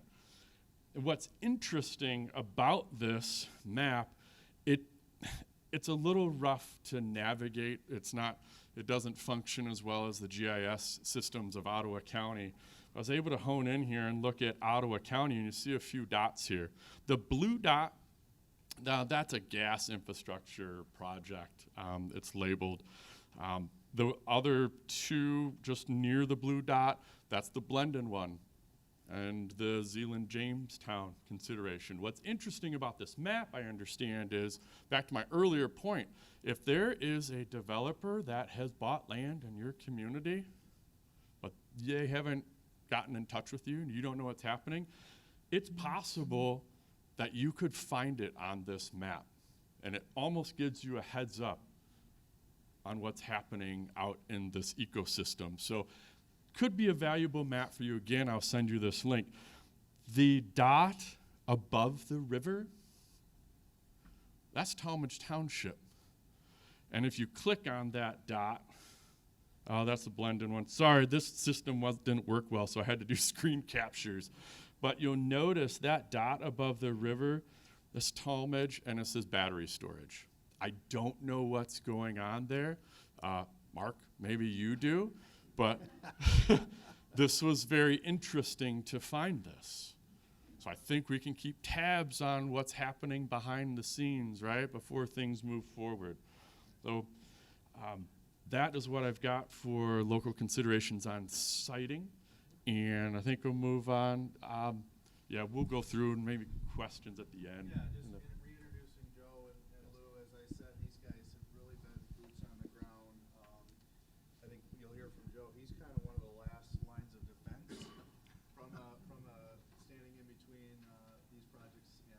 from an environmental standpoint, and then Lou's been getting a lot of questions about fires related to battery storage and the concerns and risks around that. So I thought it'd be good to hear from both you guys, and appreciate all the work you're doing collaborating with our locals on this. Oh, yeah, absolutely. So for everybody who doesn't know me, again, Joe Bush, Water Resources Commissioner, or Drain Commissioner. And yes, I've been very involved. Don knows this from Blendon. Mark, where's Jamestown? I know Lori's back there. Who else we missing? I know Carrie, I've been to your planning commissions talking about your ordinances. Lou Hunt and I have been meeting in the past with KCE with a few. I know Joe Moss, Sylvia Rhodey were in those discussions, Paul. Talking about the battery storage for a while now, for months. I tried to get in front of this because when PA 233 was being talked about and legislated, and I don't know where Bob DeVries went, but did he step out or is he coming back? So Bob is, again, a lobbyist for the county. I have my own lobbyist, when I say I do, Michigan Association of County Drain Commissioners, and I was past president for 3 years. And I'm still the current for 10 years running now of the legislative chair. So I do go to Lansing a lot. I speak to our legislators, all 4 of those, plus some, our neighboring communities, and lobbyists throughout Lansing a lot. When it comes to water issues, just a show of hands, who is here concerned about water in Ottawa County? Just about everybody. I'm elected as a Water Resources Commissioner. When I took the oath in 2013, my job is to protect this county, municipalities, property owners, farmers, you name it. My job is to protect water all the way around. I know we have 1,000 county drains. Historically, the drain commissioner is known to just clean drains. Well, when I got elected, I said, this job's bigger than that. It requires more than that, because when you're elected countywide like I am, I feel like my job is to protect you as a taxpayer, as a person that uses the water, and as a person who has generations to come that you want clean water for your family down the road. So water is a very big deal to me and is a passion of mine. When PA 233 was going in, I met with our lobbyist, it's Dina Bosworth, through the Michigan Association of Counties. A lot of you know who the MAC is. Dina's been our lobbyist since I've been elected, since 2013. Dina and we have a very close relationship. She calls me, I call her on things that we either approve or disapprove, or me being the legislative chair, we have a great committee, legislative committee, so I'm involved. She's like, hey, we gotta go give testimony. Hey, we don't support this, do we? I'm like, hey, no, we don't support that. No, we do. Let's go give testimony. I love doing that because my job is to represent Ottawa County, or the state of Michigan as a whole, but I felt that water was not getting, and when they started talking about taking away local control, first thing that pops in my head is water. That's where I go. And I'm like, well, we need to get something in there in this bill, and we did, and we're the only ones that got some sort of a control, so even if they go through the MPSC, they don't get away from me. They still have to get a full review through its section 225 through PA 220 or 223. So they still have to do a thorough review of going through my office and talking about water. Well, what does that consist of? I mean, this is my cheat sheet that I take to a lot of different meetings, and what we want to do is put a water management plan together, no different than any other development.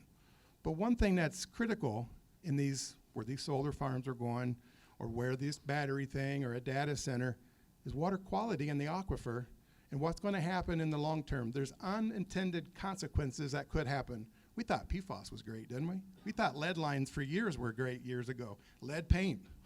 Who's to know, years later we got to get rid of it and repaint and get rid of lead. You know, we're going to put money, taxpayers' money, to fix things that we thought were good back then.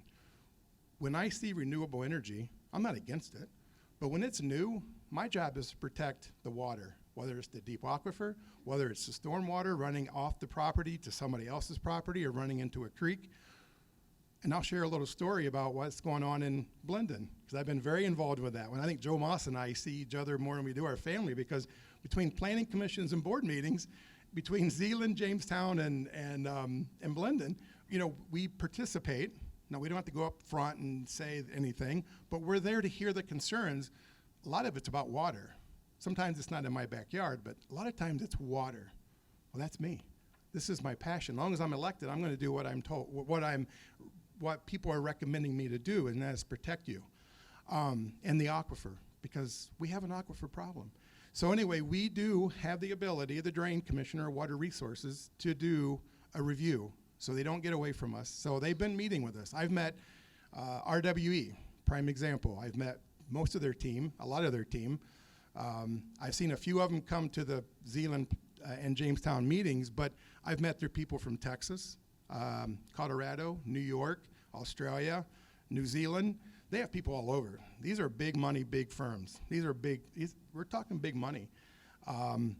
So when I meet with these folks, usually I start off by going, welcome to Ottawa County, welcome to Drain Code, welcome to PA 233 that I get to review it.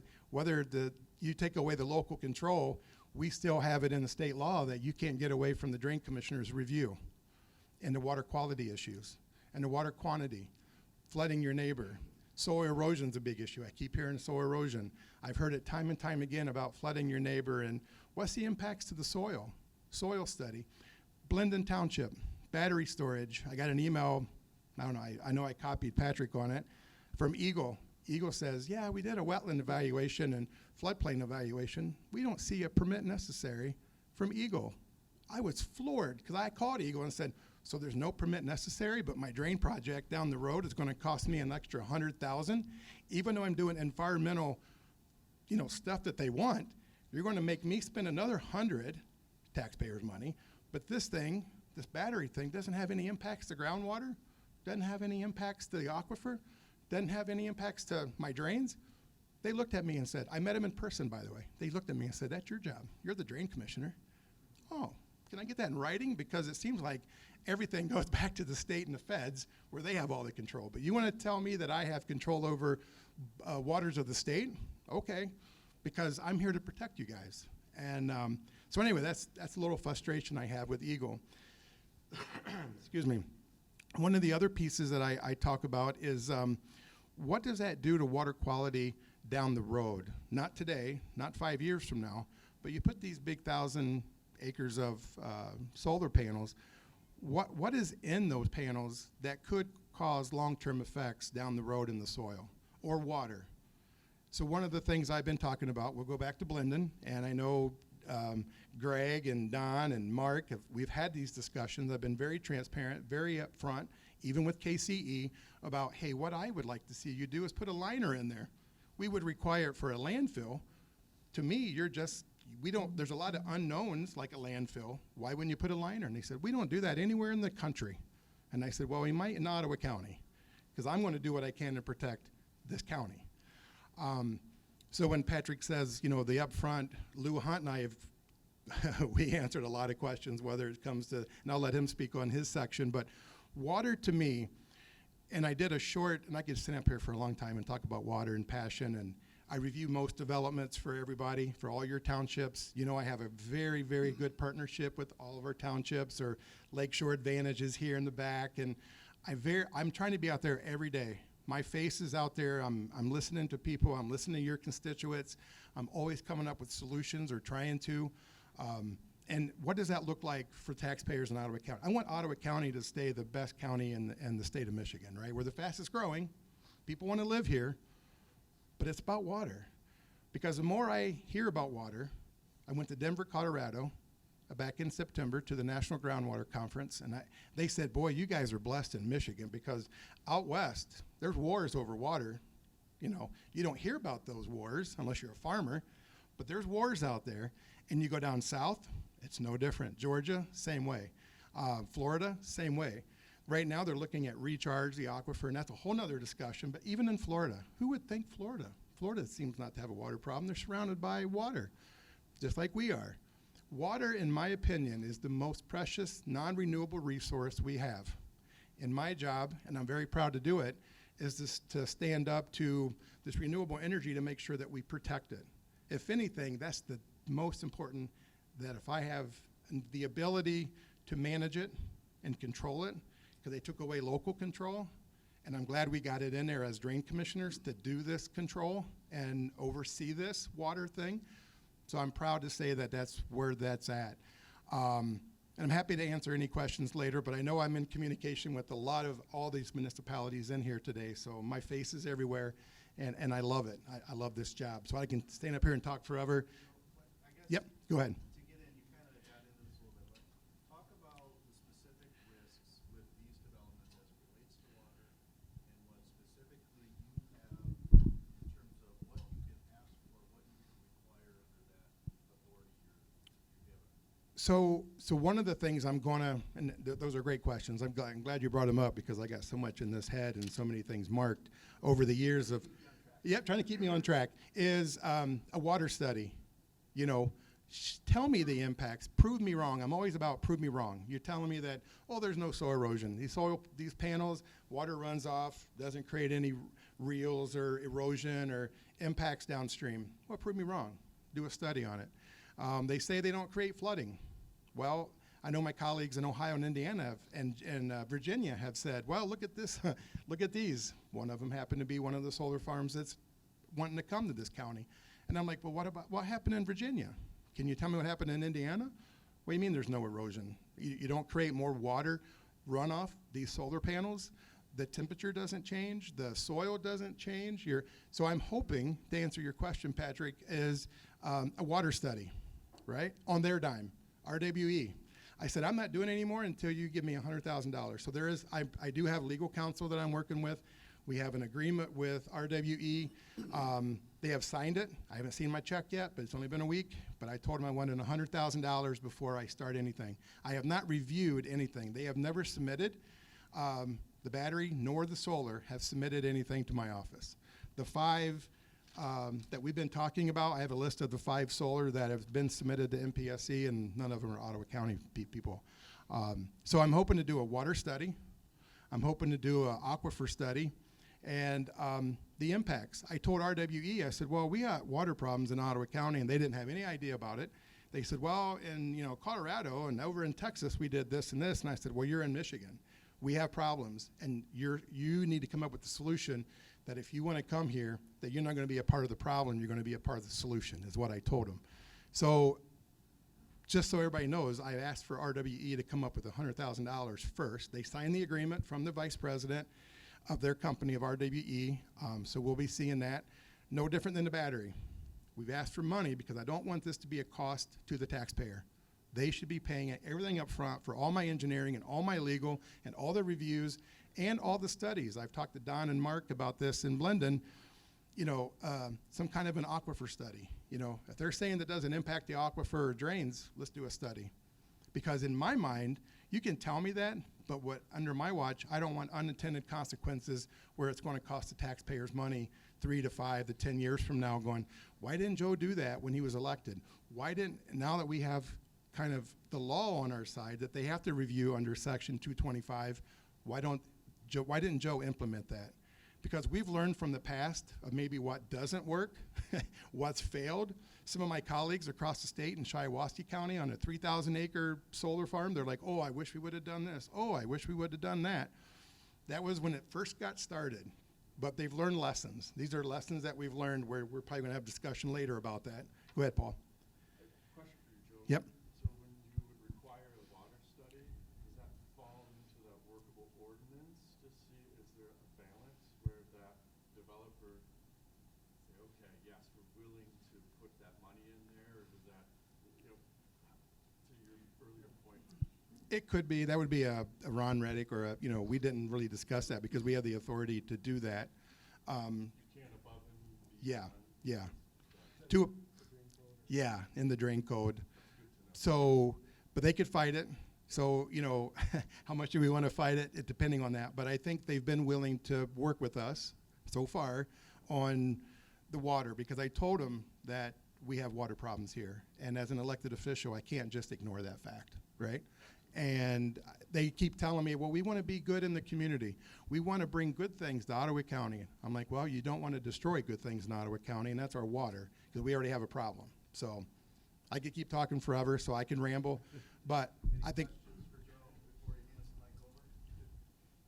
Yeah, I've heard, at Wyndham, of some concerns regarding contamination of soil, which would eventually go to the water. Heard some potato farmers talking about that sited solar on potato ground, makes that ground unusable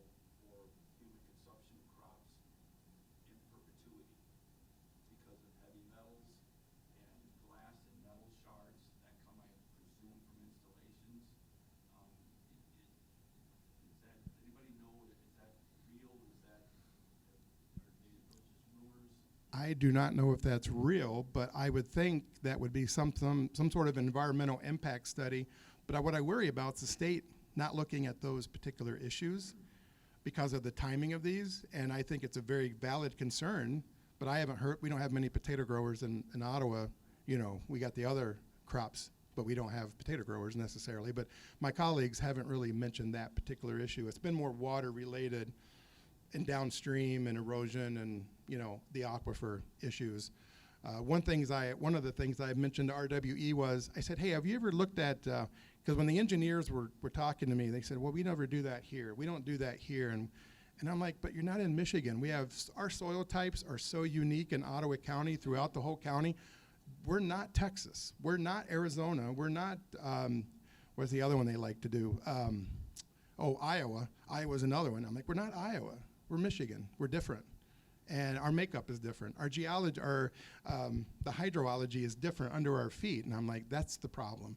But to answer your question, I haven't heard of that, but I think that's something that the townships could maybe require under their, to be compliant, right?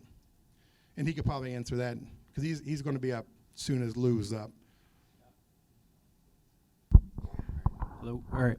So to answer that, you couldn't require that in a workable ordinance, again, if the developer's willing to pay to do those studies. The only experience I have with it, I'm not an environmental scientist, I'm a lawyer, so I don't know any of the details there, but I have heard presentations in planning commissions and other communities from Consumers Energy, has had environmental people come out and talk. Now, take it with a grain of salt because it's the developer, but they've had their environmental science people come out and say, look, actually it improves the soil health over the time period if you plant the right pollinator crops, which they offer to do. So and I think the state has come up with a pollinator mix, like the Michigan State Michigan State Extension has come up with a pollinator mix. And so if you do the right things, you can actually, according to the developer, improve the soil health over the time of the development. They've also mentioned something about, if the person I spoke with was a Ducks Unlimited person and involved in birding and all that, and said that it helps improve certain ground nesting bird populations in the state, in that you create these protected areas where predators can't get in and there's no development going on. So in a way, they've said that there are some environmental benefits to it. Again, this is coming from the developer's perspective, so take it for what it's worth there. But that's all I can add to that. But you can, in terms of a legal perspective, certainly require or request that you have a requirement in your ordinance that they would get environmental studies done of varying types, including a water study or an aquifer study. Again, that's going to depend on, is the developer willing to work with that requirement. Generally, I would say, to an extent they will, but if you keep requiring studies in perpetuity, at some point they'll probably be like, okay, enough is enough. But And to hit on what Brad's is speaking about, I've been very upfront with RWE and KCE about the requirements that I'm probably going to put on them, and not come at the 11th hour with their attorneys and going, oh, you didn't say anything 2-3 months ago, because I believe Commissioner Miedema was at one of the Blendon Township meetings, and this is in the very beginning, and it kind of sounded like Joe Bush was fine. We talked to the drain commissioner, and he seemed to be okay with this. And I'm like, whoa, no, that's not it at all. So we got off the wrong foot in the very beginning. I think we're on the right foot now, but I made sure I called him out right away and said, I think you spoke wrong. I couldn't be at that particular meeting because I was at another township somewhere, I'm sure, because I seem to be making my rounds. But yeah, I've been very upfront with these folks, so they don't come in later and say, oh, Joe's, and try to sue me for making it more challenging or stall or do that tactic of, oh, Joe's just delaying this so the legislators will change, or a different governor in this rule, repeal it. No, I've been very upfront with these folks since day one. These are going to be the requirements, because this is new to Michigan, new to Ottawa County, newer to Michigan. And these issues with our aquifer and our groundwater and water quality and erosion and all that is my top priority. So anyway, I can ramble on forever, and I'm happy to I'll be around for a while afterwards, but Lou Hunt, it's his turn to share his stuff. Just one quick thing to bolster on that. One thing you might consider, and I've seen this done in Barry County too, is these developers will say, if you say, look, we need groundwater as a concern, environmental protection as a concern, the developers will say, we agree with you. And you might have some studies up front, but then you might have a requirement in your ordinance that if there are issues with flooding, or if there are issues with groundwater contamination, that the developer would fix those things at their cost. And so that's something they probably would agree to, because their position is we're not going to cause any environmental contamination or flooding. So it's like, okay, fine. If that's the case, then will you back that up and agree to pay to fix it? If you do, that's one way to get about it in a workable ordinance. So One of the things that scares me is when these developers come and say, you can trust us. There's no harm going to happen. Nothing's going to happen. You can trust us. We got our own team, and we've heard this numerous times. We got our own team, our own experts, but they're not from Michigan. They're from another state. They're from way out west, or maybe another country like New Zealand, Australia. I've talked to those folks, and I'm like, so you're telling me nothing's going to happen? No, our experts. And I'm like, well, we're the experts in our own county, and you folks are the experts in your own townships, and you're elected by your own people to represent your people. So we're the experts, I feel, as a community on what's best for Ottawa County, not people coming in. And again, I'm not against solar, because I think it works where it fits. It fits in locations on buildings, and so it's not like I'm standing up here going, we don't need alternative. We need solutions for the future. But it fits where it fits, and then where it doesn't fit, it doesn't fit. That's just my opinion. And if it impacts water, again, I can't say enough about water because I'm so passionate about it. And it's so near and dear to my heart that I'm going to do what I can as your countywide elected to keep moving forward and working with the county commissioners and Bob DeVries and our corporate counsel here and the MAC, my lobbyist, to make sure we do the best we can with the tools in the toolbox we have. So thanks again for everybody showing up. This is a great crowd. So Joe is talking more water. I'm talking more air and how it relates to fires, really. I'm Lou Hunt, Emergency Manager for Ottawa County. Very involved in this situation. It's relatively new to us. I live in a world of hazards and vulnerabilities every day in response to emergencies and disasters. Probably a little pessimistic in that regard, but I do understand risk versus benefit, which is what all of you guys are really talking about and thinking about with this stuff. With that, emergency management doesn't have a vote in whether these places come in or not. We don't have a veto. Again, that's for you guys. So our job really is to learn about what that threat is, understand how it is, and then prepare our community, our first responders, as best we can for what could potentially happen, right? So that's what we've been doing. We've been becoming real knowledgeable regarding these best situations. So the threat that we really see from these is fire. So there is a history of these BESS systems catching fires with any battery. You can have shorts, you can have all kinds of different things.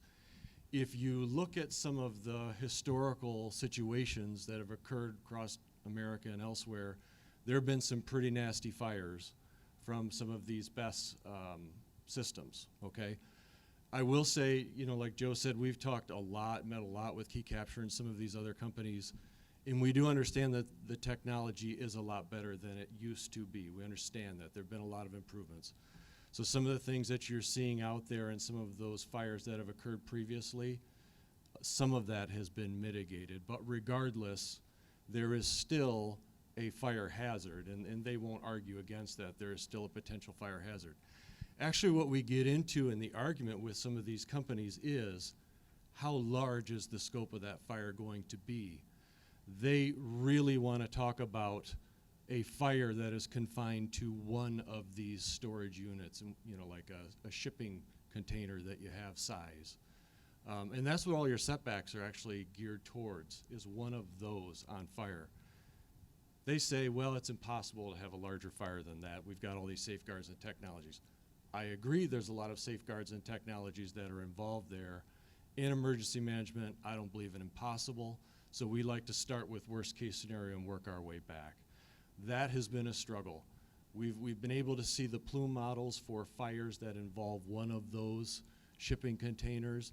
They don't want to give us a plume model that involves an entire farm where you're seeing like 120 of these shipping containers or more, right? So that there's a very different situation there. There's really kind of three components to these fires that we're really worried about, maybe four actually. The first is an explosion hazard. There was that historically because they weren't venting off those gases in a fire very well. You could see that in some of those things that had occurred previously. There's a lot of construction that has gone into those, so that explosion hazard's really been mitigated. But we'll say there could be an explosion hazard within, say, 20 feet or something like that. And all this is geared towards the one single storage unit. Then next you'd have as that item is on fire, is it in fact going to start other things on fire? And that's where you get your fire departments really applying water around that particular shipping container, because they actually don't apply water to the shipping container. It's kind of counterculture to fire. You just really prolong your problem if you do that. So they're applying a lot of water around that so that it's not going to spread. With that fire, you know, it can displace oxygen. You can have a lot of carbon dioxide, carbon monoxide. That's probably within more of a 50-foot radius of that. And then we get into some of the byproducts of what that fire might look like with the gases that are coming off. One of the biggest is hydrogen fluoride. Hydrogen fluoride's pretty nasty stuff. We're talking a real lung hazard, eyes, skin. Again, based on that better case scenario that they'd like to position to us, within that 100-foot set or 100-yard setback to other locations around that might be inhabited, we're probably okay. But if you start to get spread on that fire, that's not the situation at all. So there's a lot of debate regarding that. You know, if there was a fire, your incident commander out there, the fire chief, is going to be the individual out there making those decisions right away, what needs to be done. They would be in concert with us regarding what kind of protective action do we want to say to the public on what they're supposed to do. And it could be evacuation, it could be shelter in place, it could be nothing. And all three might actually be, you know, the answer in that moment, depending on the scope of the fire. But it's really tough. Evacuating people, as you can imagine, that's hard. There's a mortality figure in evacuating people, especially some of your vulnerable populations. That's tough. Shelter in place, we've been for a number of years now trying to educate Ottawa County on what a true chemical shelter in place looks like. So for those of you who don't know, I hope you do, the last outdoor warning siren test of every year, we position to the public, consider it a chemical emergency shelter in place, being go inside, seek more information, segregate the outside air from the inside air. Really, you're shutting down all the HVAC, you're shutting and, you know, locking all of your doors and windows to get the best seal possible, maybe even taping some of those areas for drafts. So we've been doing that as well. Not an easy thing to educate people up in the moment, so we're trying to get people to understand that. The optics of where we would be in that moment and what we're asking people to do is going to be very, very tough. I know there's a lot of discussion out in the public. They're seeing it from that perspective of the very worst case scenario, the whole farm to be on fire. And again, in emergency management, that's kind of where we're starting, and that's what we want to know if we're dealing with that. And then we work back from there, and we hope for the best. We hope that it is a very much smaller, more contained fire. But these fires can easily go 24 to 36 hours because, again, it's counterculture to fire. You're not putting it out, you're just letting it burn, and you're dealing with the different gases that are coming off of that, and that's really what our concern in emergency management is. When you talk about CREOs, for the locations that go with their own CREO, they work with those vendors. They do have the ability to have built in there some different things they can ask for their fire, for their response, different things. One of the issues that we run into is location of water resources for fire. If there's going to be a fire there, where do they get water? Usually there's not a hydrant. These places are a little bit set back, right? So there's the potential for, talking to these businesses and say, can we get some more fire apparatus that we might need to shuttle water? There seems to be a pretty good profit margin in there, and they'll work with you on that. Another thing for us is the real ground truth for us with air quality would be monitoring air quality in a perimeter around that fire. We don't have, even in our hazmat team, the types of gas meters that would do hydrogen fluoride. You're really kind of looking for other gases at this point that would be a surrogate for that. But we could potentially be looking to get the types of meters that could do hydrogen fluoride and some of the other things that might be there. So it's just another consideration that I think is lost if you go straight to the MPSC. So again, for us in emergency management, we're learning a lot about this. It's really fire that we're concerned with, and it's really the scope of the fire. How big is it going to be? And that's where we really kind of end up at odds with some of these vendors. What is the scope of that fire? They like to live in impossible, that it could spread like that. We don't really believe in that. We believe in possible, and that's how we're functioning in emergency management. Thanks, Lou. Question? Yes, sir. And I guess it'll relate to Joe too. If there is a fire, is there any requirements in PA 233 that requires some sort of berm or containment for a facility like this? So when the fire department comes out, has to flood all of the other buildings, containers around it, and that there's gonna be 100, 200,000 gallons of water that goes on there, runoff from that, like they have to with fuel storage facilities, even wastewater and solid waste management. Yes, that's a great question. I'm glad you brought it up. But we will be having that berm kind of containment. We got to have containment before it goes into, we'll talk about Blendon Township. There's 2 drains that water goes into, and those actually end up in, it's just down the road here if you just, the way the crow flies, right? And it goes into the Pigeon Creek, which is a protected trout stream. So that water ends up down there, but containment around these facilities because of a potential fire, we've already talked about that with KCE, like you're gonna have to provide some sort of a cutoff, so not just a liner for the groundwater contamination, but contamination downstream because of a fire. So those discussions have been happening. And I will say that looking into the chemistry that they're using now with some of these batteries, it is improved. It's not great, okay? It isn't deleting all the different hazards, but it is improved. They're using lithium iron phosphate. They've deleted nickel and, was it cadmium? I can't remember the other one.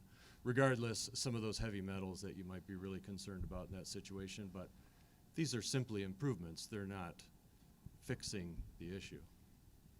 So really, it sounds like your issues that you guys are addressing, we have unique, this is about out of county, but these are statewide issues that would make a difference for these battery storage plants, locations like these. So to me, it sounds like this is the kind of stuff that the MPSC should be addressing.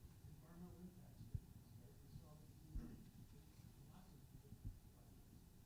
Are you guys, what are you guys doing at the state level to address this to MPSC? So for us in emergency management, we're not getting, as far as I know, any support from the state on that. In emergency management, we don't have a very strong lobbyist group, so I would say we haven't made many inroads with that. I would just say the way they could get involved would be if you have an application that goes to the MPSC from Ottawa County, that would be an opportunity then for the township that's involved to loop the county in, and then have these guys either present testimony or provide written reports or things like that to the MPSC, highlighting all these concerns. So that's one way to get before the MPSC would be in the context of a contested case that was in front of them. And I agree with that 100%. I see Bob DeVries has walked in, and Bob and I have known each other for many, many years. And he knows my lobbyist very well through the MAC, and they talk all the time as well. So I think if that gets to that point, that, John, to answer your question, we would be very involved and go give testimony to the MPSC, but we still have the review. So we still have some sort of ability to have a voice in that whole review process, because when it goes, again, like I mentioned, if it goes to the MPSC, they still have to do the same requirements through my department, whether it's not through them or not through the state.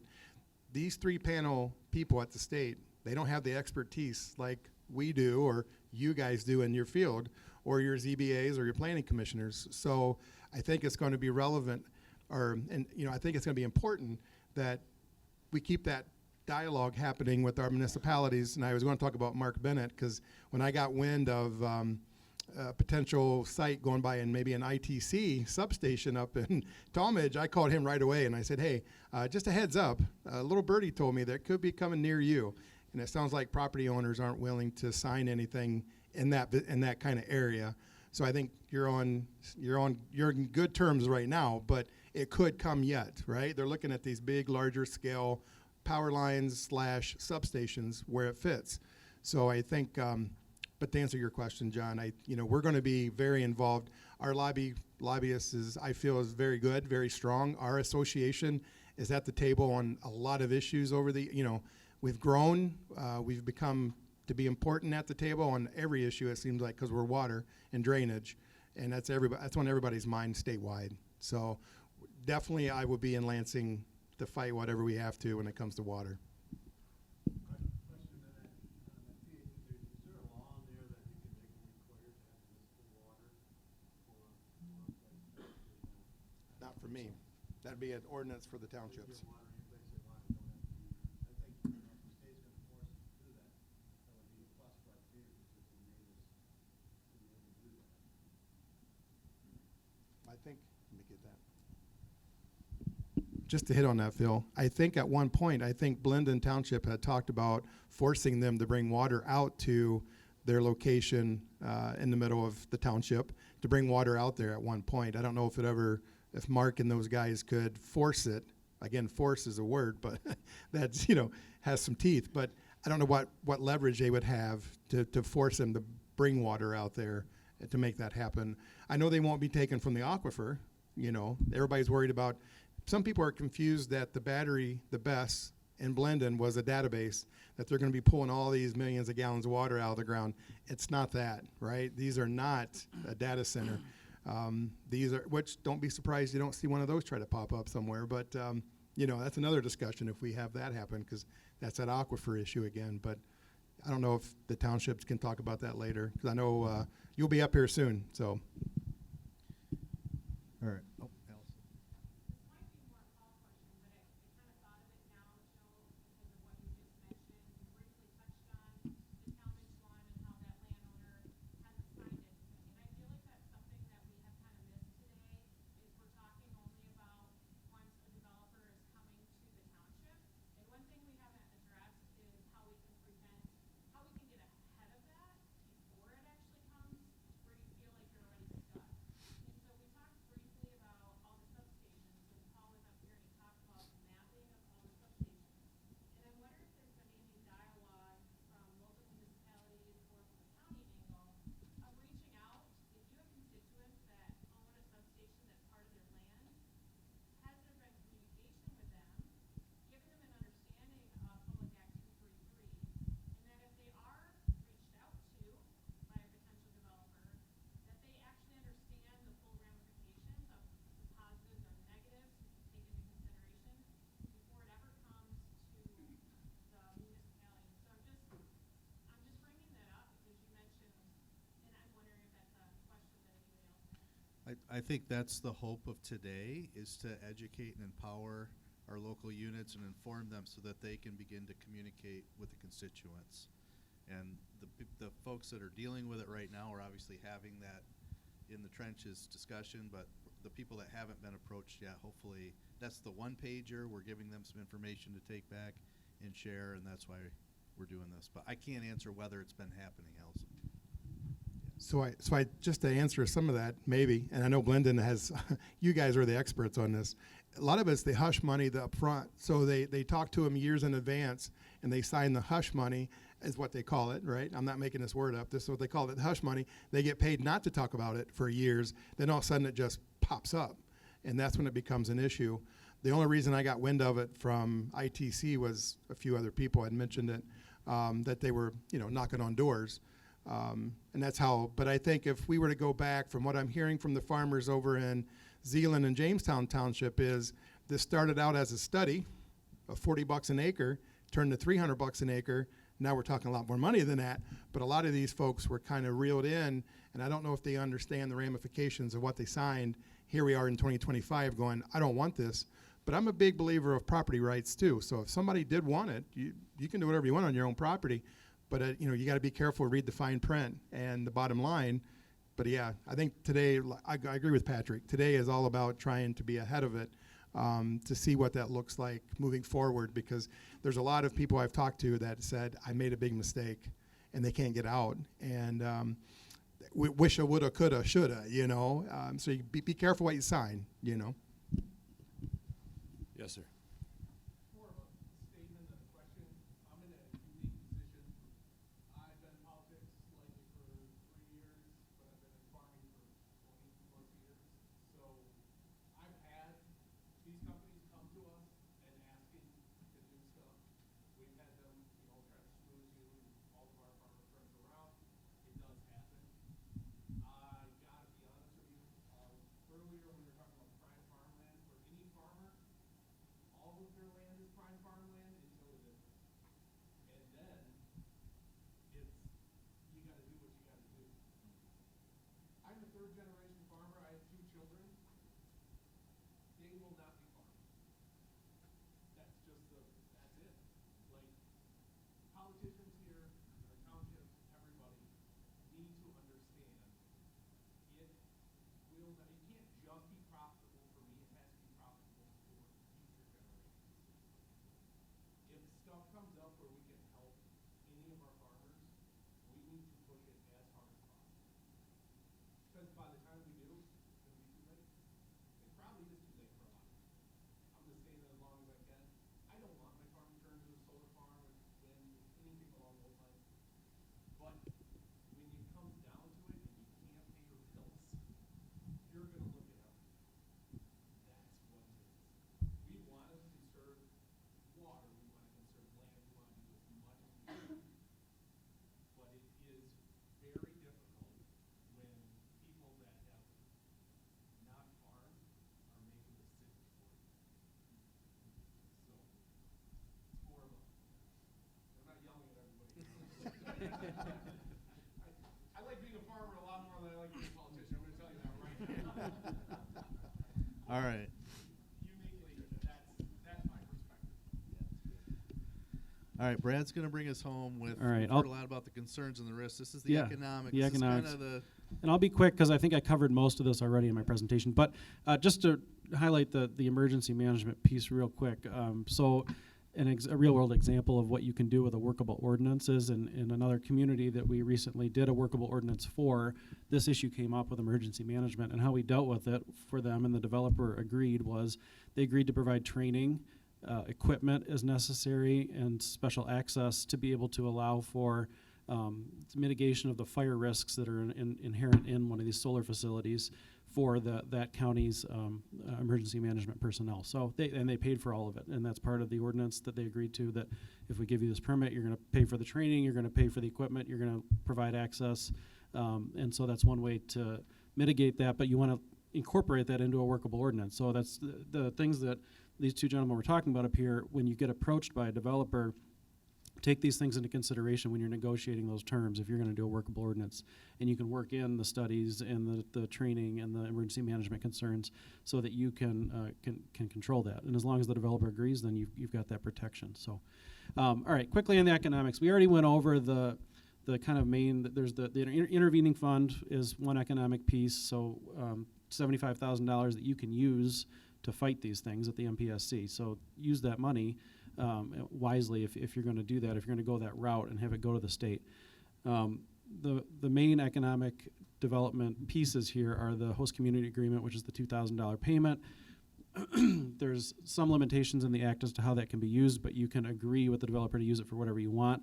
In my experience, the developers don't care, and they're willing to let you use it for whatever you want as long as you put that into the agreement. So just be thoughtful about how you would use that money, and maybe it's to improve water drainage. Maybe it's to improve roads in the surrounding area. Things like that.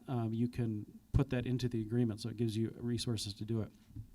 The biggest economic piece is that the Ready Renewables Community Award. If you can get your hands on those funds, that's a substantial amount of money, $5,000 per megawatt. And if these are, 150, 200 megawatts, you're talking hundreds of thousands of dollars. It's a lot of money that you can use for basically whatever you want. There's no, in this new tranche of money, according to the state's website, there is no impediments to how you use that money. You just have to pass a resolution as a community signaling your intent as to what that money would be used for. And then there's reporting requirements to EGLE as to what you're going to use the money for as you go through. with that new amount of money that's going to be available in 2026, 50% would be awarded if you're awarded upon construction of the project or start of construction. The other 50% would be upon operation of the facility. So that's how you would get that money if you get that award.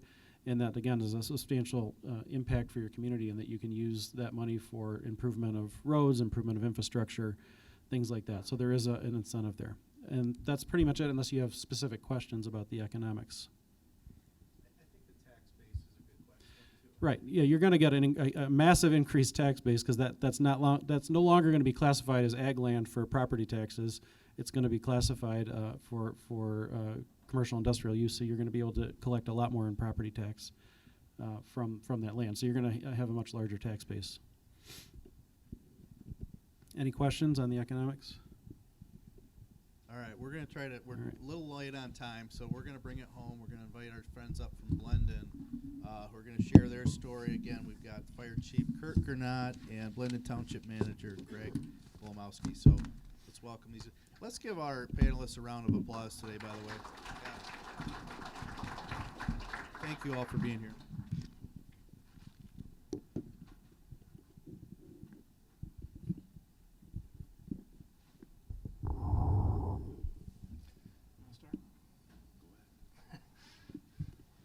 All right, I don't have a whole lot to say. I guess I'll start kind of back to where we were approached by KCE, that this was something that they were looking to possibly do in Blendon Township. We immediately reached out to Micah Myers, and they gave us good sound advice. They were the ones that advised us that the incompatible workable ordinance was probably, or the compatible workable ordinance was probably our best route.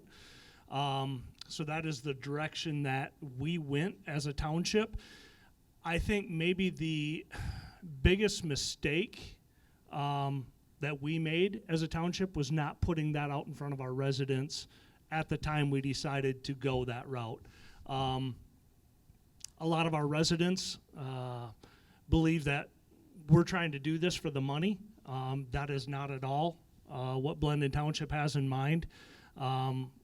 We are simply trying to do this to where we have the most say. So I think that's kind of how we got to where we are.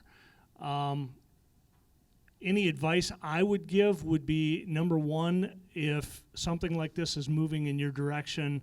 So we reached out immediately, I reached out immediately to our township board and asked that we adopt International Fire Code 2024, which has the most stringent standards on battery energy storage. And the board was very receptive to that. We did that right away. The other thing that we did, so when KCE came to Blendon, they asked to meet with myself and my staff relatively quick. We sat down with them, of course, like somebody else up here mentioned, they're right away, hey, this is fine, there's nothing to worry about, it's not dangerous, gave us the whole song and dance. They brought in a company called Fire Risk Alliance. I've dealt with Fire Risk Alliance in the past. I've not got any bad things to say about Fire Risk Alliance, but my concern was these are their consultants. These people are working for them. They're going to tell us what KCE wants us to hear. So the second step that I guess I took as the fire chief was to start collaborating with some of my fellow fire chiefs throughout the state. And through some of my contacts, I was able to come up with a gentleman by the name of Mike O'Brien. Mike O'Brien is the fire chief in Brighton, Michigan. Mike O'Brien sat on the committee to write NFPA 855, which is the governing ordinance or fire rules for battery energy storage. So we have actually now brought in Mike O'Brien as our consultant to be our expert in the field and to give us our advice from him. And I think that was probably another one of the good things that we did. You got anything to add? Yeah, thanks, Chief. First of all, I would just like to thank Ottawa County for hosting today. And I would like to also thank Joe Bush, Lou Hunt, Joe Moss, Allison Medema, Sylvia Rhodey.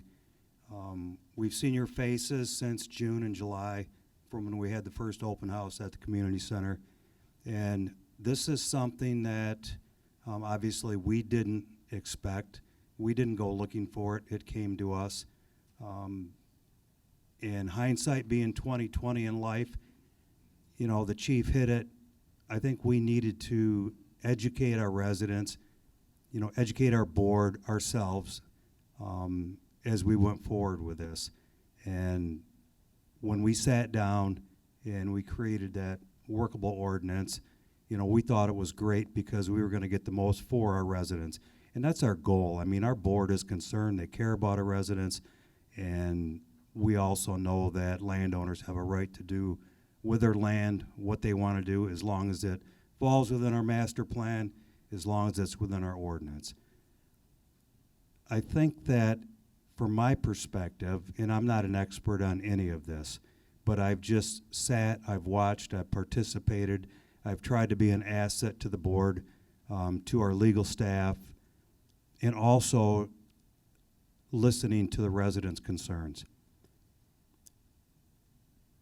If a project like this comes to your township, I think you need to include the residents first. You need to have those public meetings. You need to put it on your website. You just need to inform them that, hey, oh, by the way, this is what we're looking at. We'd like your input. That way there, you'll know if you're going to create a workable ordinance, if you're going to do a CREO, or just say, hey, oh, by the way, we're not interested as a township. And then also, you know, you give everybody all the information you can get. You gather the expertise like there is in this room right here. And, you know, we lean on this expertise as we move forward, from our legal team to the drain commissioner, to the commissioners, to emergency manager. And we're always reaching out. And it doesn't matter if we're at a Grand Valley Metro Council meeting, if we connect with Georgetown, or if Olive calls us and say, hey, oh, by the way, can we pick your brain on this? And right now, we're not in a good situation with our residents. We are as transparent as we can be. We're as honest and forthright as we can be. And we know that this is going to be a bumpy road going forward. And I would just say that it's good when you start looking at selecting and appointing planning commission members to know that leadership isn't for the faint of heart. If you cannot make decisions based on facts, based on what's best for your township, then they probably shouldn't be in that position. And I just, you know, I just can't reiterate enough about just trying to educate and include everybody you can. And I think maybe, like I say, to start, if we would have just wrapped our arms more around the residents and the people that this was going to affect, you know, maybe the outcome would have been the same, but maybe we just wouldn't have had so many bumps and bruises along the way. Does anybody have any questions for us? Go ahead, Joe. Just a statement, I want to say thank you to both of you and to the people, you know, the board and the planning commission in London. It has been bumpy, but to that point, you were one of the first, so it comes with the territory. So thanks for, you know, going through the door first. That's hard. One thing I would add is it is extremely important for residents to know that this is a process. A lot of the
I would say exactly what Brad just said. That's the uphill battle we've been fighting, because that's exactly what happened by us. And so, yeah, if I give any advice, get out in front of it. Make sure your residents understand PA 233. You guys have created a workable ordinance. Are there any elements that you now look back and say, we should have put this into that workable ordinance? I don't think so as of yet. The challenge is, and this is kind of what you have to remember, somebody else asked earlier, is there a requirement to demand some type of a water source? There's not. We could put that in our workable ordinance, but I can tell you pretty much up front, that's probably going to make it a non-workable ordinance in our situation. And so the challenge is, and I think this is the best advice that Micah Myers gave us, our goal is to push them right to the edge of the cliff to where they're ready to say, nope, we're going to go to the state, and then say, okay, I guess that's as far as we can go. So that's the goal, is to figure out how far can you push them. And that's kind of the challenge that we're in right now, is trying to figure out how far can we push and what can we get out of this. So. Sylvia, you had something?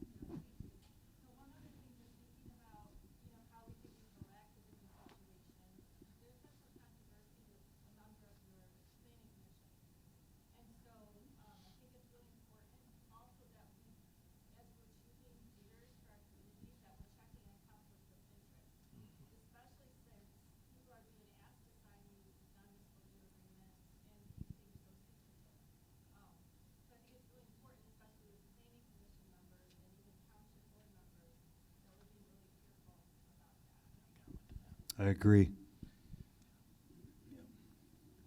All right, well, we want to thank again our panelists today. You